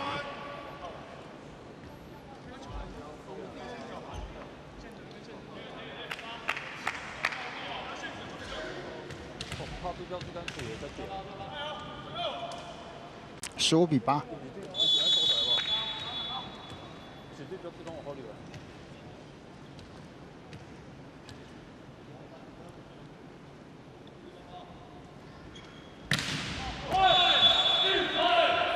这球直接出界，这个速度真的很像超音速导弹。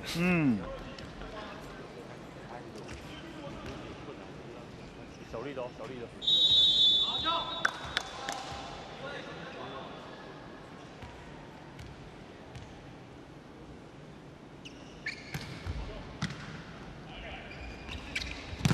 啊！这球又是在李源的手里。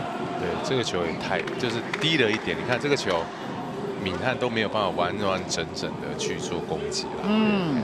所以其实我觉得今天，我觉得宇辰的球可以稍微再调整的一颗球高度，其实会蛮好的。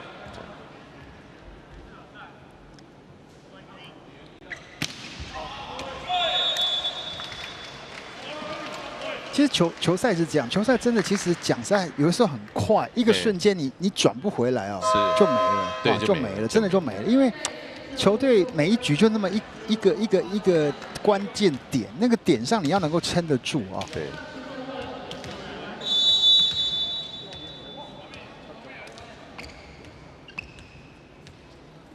16-10，短球。哇，真的，只要屏东台电一发短，整个台北康队就跑得很不顺。对对。好，再次换人，再次换人，把林胜恩再给换回来。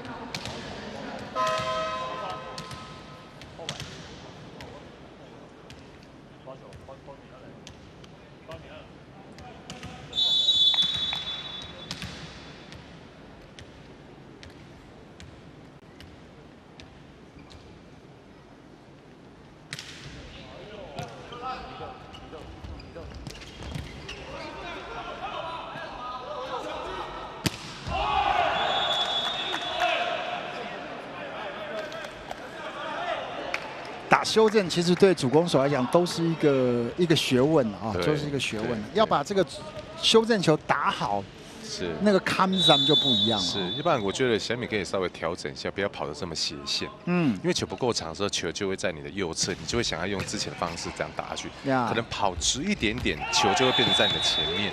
也许你这个动作你就会变得比较往前。对，我觉得他也可以这样的调整一下。对，对小米的习惯，他的球都还是比较常会留在右边，很明显的啊。所以我觉得可能是不是打修正球的时候，我跑得太斜线，跑进去的斜的角度太大，可以再调整一下，再跑，不要跑得这么斜。对。不过蛮有意思的，有时候我们这样讲，我不知道观众听会不会觉得说，哇，我们好像一直在批评学校，其实没有，就是说，有时候你在看国际的这些好手，像比如说祥明这样的身材哦，讲实在话哦。你现在在看全世界各国的主攻手，祥明这种身材其实是够的哦。对，很够。他比日本的当家主攻手都还要来的，石川来的又更高。他跟欧美的球队的主攻手其实差不多的哦。那他的动作跟他的那些协调性也很棒，弹跳也有。所以他的某些地方如果再修正的话，他的舞台其实不仅是在台湾，不仅在亚洲哈，又年轻，对不对？对啊。我们是希望，其实我们有时候这就是我们个人建议啦。对。但就是说，我们绝对是希望我们的选手能够越来越好。对，所以这点是一定是的，对，很有意思哦。还有就是在整个这种运动的殿堂当中，其实哇，有好多你看，尤其现在台湾要接收到资讯这么容易啊，你可以看到好多好的例子啊，跟榜样，对不对？对，没错。就一直去调整，一直去调整自己，其实这个很重要。很多人你怎么样去接受人家给你的建议？这个是我能够，我只要真的现在，我自己知道了，我再去调整，我变更好。那为什么我们不去做这件事情？对，但是也不是说，每个人的状况本来就不一样。对，那你自己就去想，别人给你的建议，你自己是有没有能够让你自己更好？对。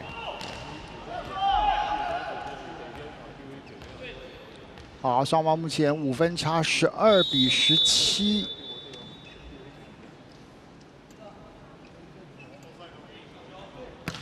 好球！对，哇，这几球都完全被抓得死死的哦。球一起来，李源就手打开。看这球跳起来，这手打开。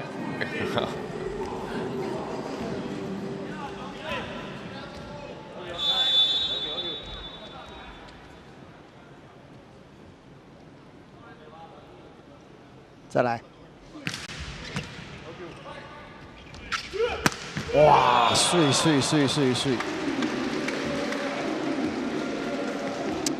其实有时候你就看到他的那个瞬间，那个甩鞭子，那个手的那个爆发力是很好的，对不对？对。反而看小敏冲进去的时候，他的斜线打得非常棒。对，所以我就觉得很好啊，很好。其实都持续在进步，其实都持续在进步。18比12啊！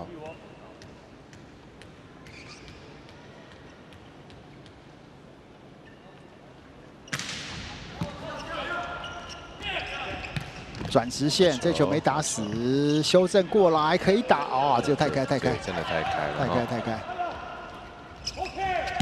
好球，哇，这球真的让李源逮到了，切到了哈。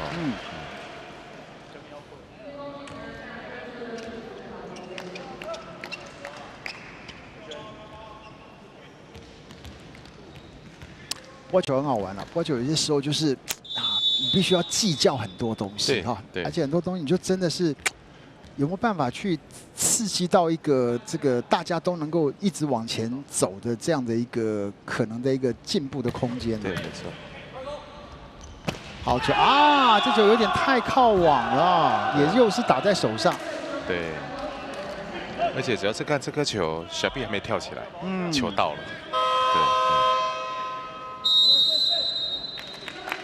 好，这阵子整个分数有没有让对方，而且拦网跟对方的一个拦网一直抓得很准。那现在屏东台电喊暂停，4分的差距，18比14。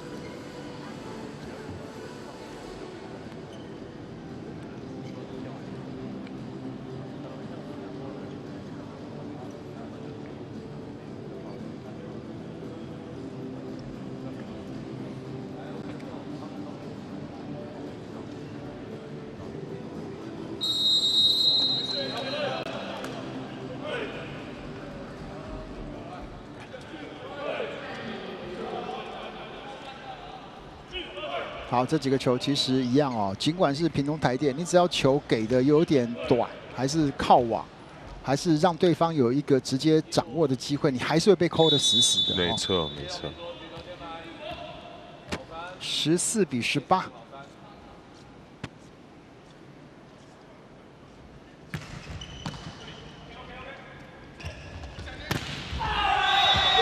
哎呦，再1分哦，再1分哦。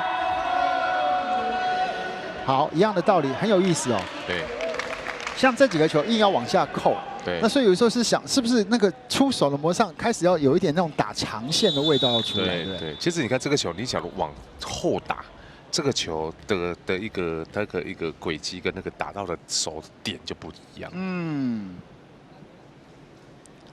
15比18，只差3分哦。哇，这球没接好。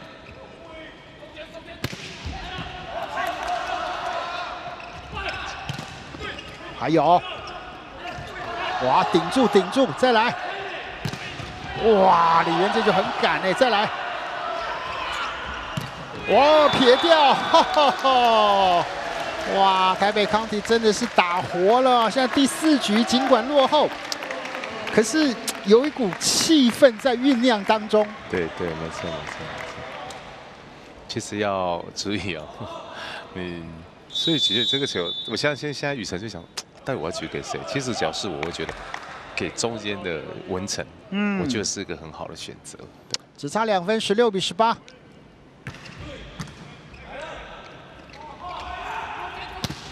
哇，有点惊险，有点惊险啊！对，拦网出界。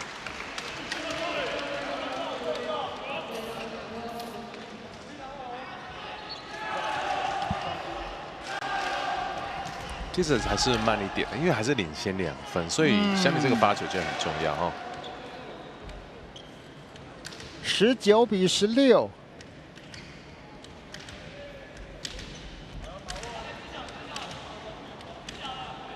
台电的这各区的一些退休的同仁都会到现场来帮屏东台电加油啊！短球，这个球好球，你看又破坏了哈。好，再吞下去，这一分再拿到。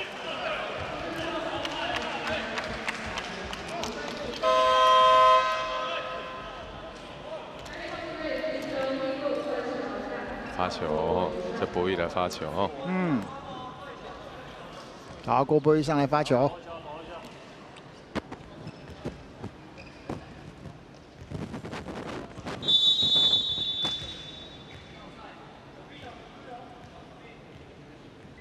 17比19。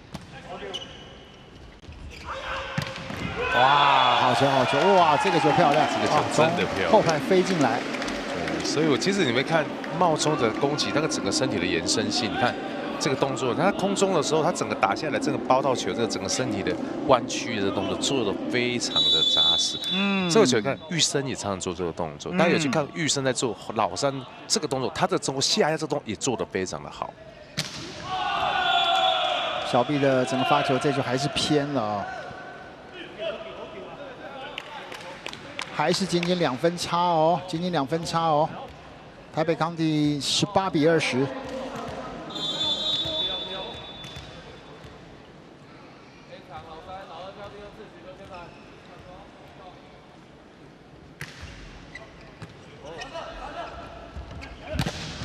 哇，这就守住顶过来，还有没打死。哇，这是一个关键呐！对。哇，这是1分跟3分差的关键呐！是没错。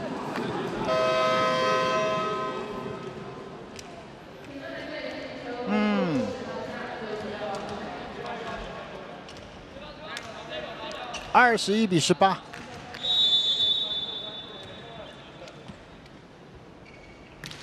好球，短球都是发短球。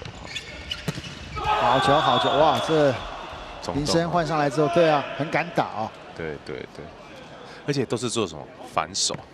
其实森的个攻击的一个动作，你看他这个往外翻这个动作，其实你看从打大炮的时候跟打拉巴鼓的时候，他都是这样子的打法的，球速的比较多，打得非常的好。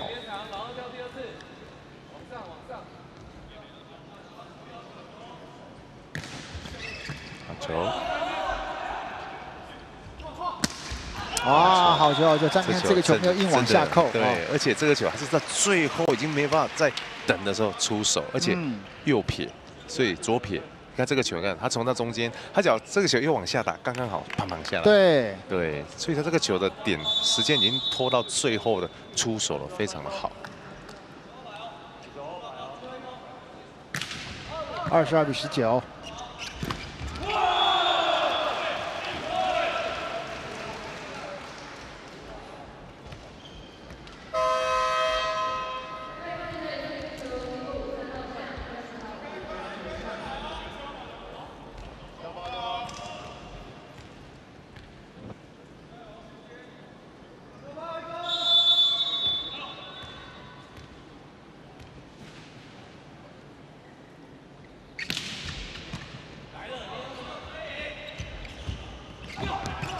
被顶回来，再来，再给，还有，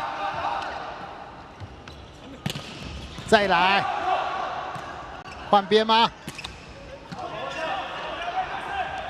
哇，这2分没有能够打到，那林奕辉就直接中路不客气了。你会说我来了，真的，因为宇辉现在其实也算是有经验的选手，国家队。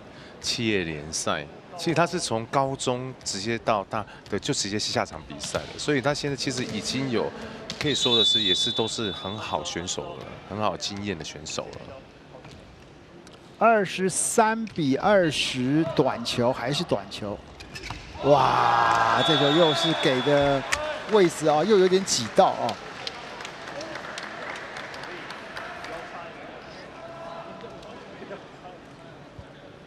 赛末点。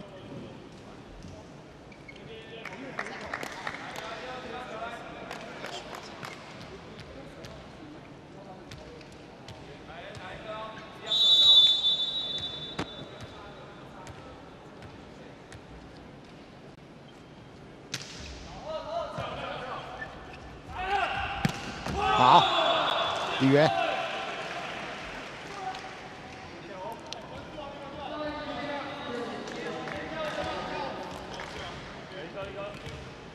还有3分呢。呀，还有3分的差距哦。胜队的发球哈。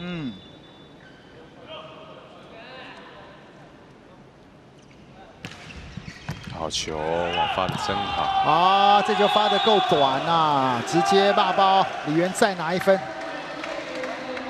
还没结束哦，22-24。看这一颗。屏东台电喊暂停，双方只差2分。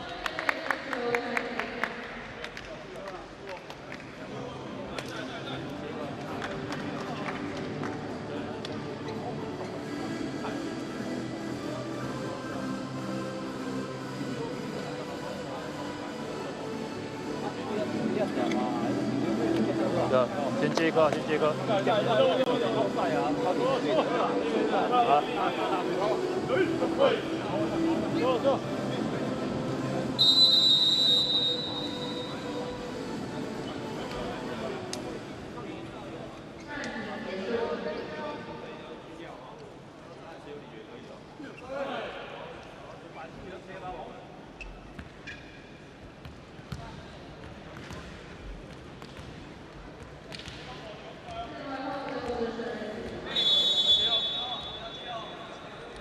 差2分。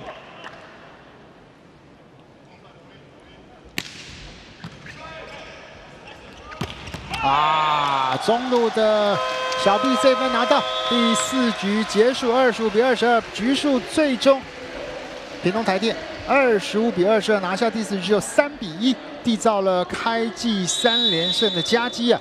那对台北康体而言，相当的可惜啊，再吞一半。好，我们稍微休息一下，再回到比赛的现场。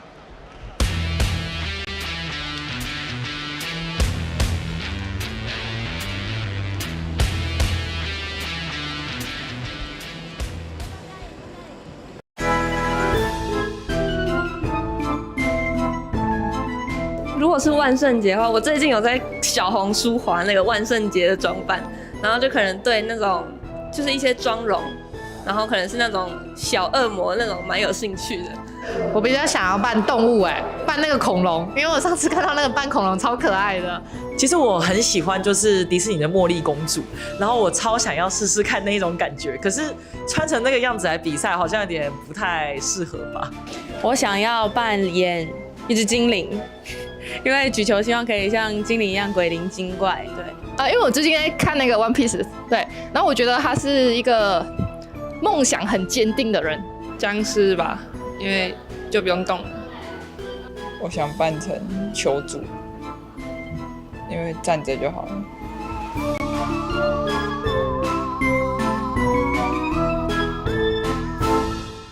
企业20年。甲级男女排球联赛，场场激战，精彩不断，敬请锁定 HubSport YT 频道，一起战到底。企业20年甲级男女排球联赛，没有平凡，只有卓越，技术与力量的巅峰对决，拼搏与激情的荣耀象征，见证心灵与体能的极限挑战。企业20年甲级男女排球联赛 ，HubSports YouTube 频道，全赛季现场 live。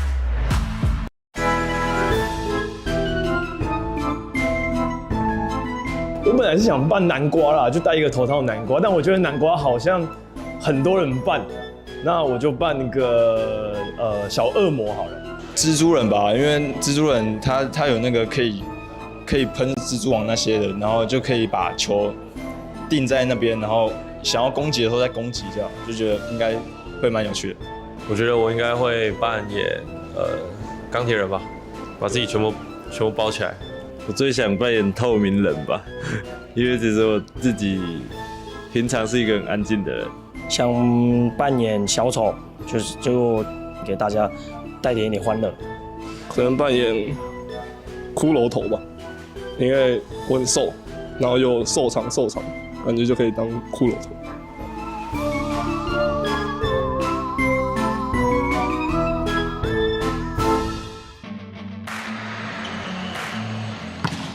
企业20年甲级男女排球联赛，没有平凡，只有卓越。技术与力量的巅峰对决，拼搏与激情的荣耀象征，见证心灵与体能的极限挑战。企业20年甲级男女排球联赛 ，HubSports YouTube 频道，全赛季现场 live。企业20年甲级男女排球联赛，场场激战，精彩不断，敬请锁定 HubSport YouTube 频道，一起战到底。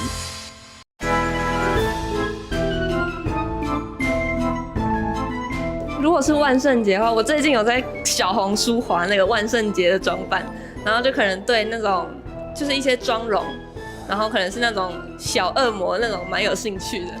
我比较想要扮动物扮那个恐龙，因为我上次看到那个扮恐龙超可爱的。其实我很喜欢就是迪士尼的茉莉公主，然后我超想要试试看那种感觉，可是穿成那个样子来比赛好像有点不太适合吧。我想要扮演一只精灵，因为举球希望可以像精灵一样鬼灵精怪。对，因为我最近在看那个 One Piece， 对，然后我觉得他是一个梦想很坚定的人。僵尸吧，因为就不用动了。我想扮成球主，因为站着就好了。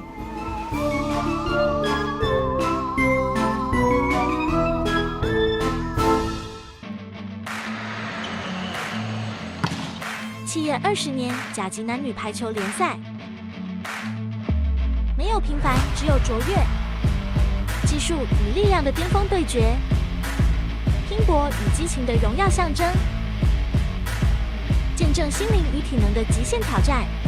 企业20年甲级男女排球联赛 ，HubSports YouTube 频道，全赛季现场 live。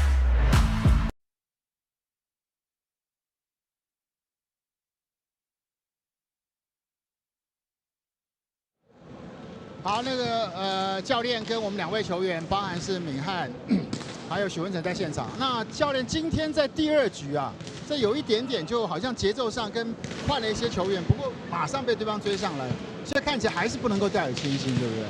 对啊，因为第2局有点，我想说让后博下去适应一下，对，然后就是有点节奏被康体拉着走，对啊，就是没有办法，一直没有办法上来，对。不，所以说还是一个应该本来是觉得应该落差不会那么大，可是还是在整个心态上还是稍微放松了一点。球员本身也是要再稍微提醒一下，对不对？对，我觉得是心态上的问题吧。对啊。好，那旁边的这个许文成，因为刚刚了解，其实，在去年的球季结束之后，其实现在已经有一个小 baby 了嘛？对。多久？几个月？6个月吧。男生？男的。哇，那这个跟大家分享一下，当爸爸的心情啊，跟只是为自己打球，跟为那个家里打球的感觉有什么不一样？一开始还觉得没什么吧，因为都在月子中心住啊，所以就一如往常啊。但是出来之后，真的是没日没夜的。啊，现在有比较好了啦，这样子。听起来好像你对老婆不错，好像你让老婆在月子中心住3个月的感觉。哦，没有啦，才住1个月而已。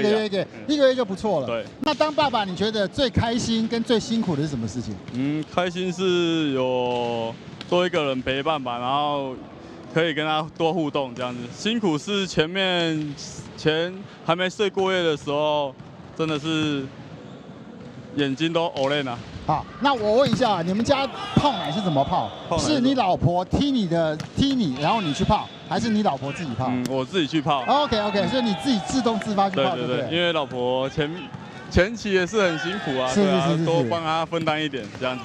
哎，不错不错，好爸爸好爸爸。好，来，那个今年的明翰，我们在球赛当中这2周都讲说，因为你的角色跟去年有点不太一样，不是纯粹是打4号大炮，反倒是打副位，感觉起来好像不用接球跟打副位，是不是打得更得心应手，而且打得更有那种觉得在球场上可以更有发挥的空间？当然，第一个不用接球，可以有比较多的时间去做准备攻击。然后当然后面也是左手的顺手会比较好打，会比前面来的比较好打。对。那后面呢？今天的打到后面有几个被拦到是怎么一回事？是球太短吗？还在就是还没有跟举球员还要在磨合当中，因为一开始没有什么配到啊，是刚好正两去当兵，然后才刚好有这个打这个位置。对。那明翰就是说，你看呢，很多的队友都这个教练啊，还是队友都慢慢这个结婚生子啦。啊，你自己有什么计划吗？就顺其自然。顺其自然。对啊，就不方便讲太多。好，我们在球场上看到每位球员都这个在今年的这个表现，在屏东台电这边啊。那教练明天要打这个桃园台产啊，那他们也是一个相当高大的球队，所以有会再提醒球员些什么细节吗？因为台产他们相对也是比较身材条件也比较好，对啊，可能就会教他们。可能多调动一些吧，让他们时间上的球可能要打快一点，对。好，我们谢谢，也希望这个屏东台电在今年的战绩啊能够持续保持，现在是一个3连胜的佳绩啊。那我们再把时间交给在主播台上的这个德权老师。好，那。其实我们今天的2队的表现其实是非常的好，因为其实我们看一下，其实康体其实康体就是一个，其实你看就是一个非常有侵略性的队伍。其实你看他虽然说他在后段的时候，在我们的第1局还有甚至我们的第4局，一开始其实他们的落差是有的。但是其实到了最后的时候，其实看他们后面，其实他们还是很多的一个后来居上的一个状态啊，所以其实对康体来说，其实你给他机会，他就会把握住。那当然我们现在我们的一个台电其实在第2局的时候，其实他们那一局是由比较年轻的选手来进行一开始先发的，那所以一开始连15分之后，后段要再追的时候就很辛苦了。那在第3局、第4局，在先发比较有默契的一个发挥之下，其实这场比赛就顺利的拿下了这样。对，不过你也可以从这个过程当中感觉到，当然第2局是你能够说是台电有一点点小大意啊。对，不过你到第4局的中后半，你会发觉，康帝这个球队是可以提得起来的，对不对？没错。你看后面那几球，其实打的是有模有样。对，没错。只差在那个最后欠缺那个临门一脚。对，而且他那个，我觉得是整个的他的一个怎么讲？他的一个细腻度。他细腻度起来的时候，其实他是做的其实是非常好的。你看后段一球来一球去，而且有防守，有拦网。对，然后到后段其实也是带给台电非常大的威胁啊。对，所以有些时候我们就说看到这种年轻球队怎么样去鼓舞士气，让他维持那个状态，那不要中间突然间那个闪神太卷，对，让他能够跟住。就像我们常常讲，分数卖好丢苦，那种尖叫比对你不要让他拉开，因为这种学生队就是这样。你当我拉开的时候，他们可能就觉得就觉得说可能会输掉。但是你讲让他一分球，一看到后段的时候，在第4局又拉近了，他们的希望又来的时候，他们什么东西都做得出来，非常有创意，甚至也很敢打。所以我觉得这个就是之后可能台电他们在换人的时候，在换一些比较年轻选手的时候的一些可以再来注意点的地方。对，好，在接下来的第2场，在10月26号将要看到是今天的主场球队连庄。接受桃园台湾产险的一个挑战。那今天要再度谢谢在我身旁的邱德权邱老师，也谢谢我们观众们的收看。我们下一场精彩的球赛再见了，拜拜，拜拜。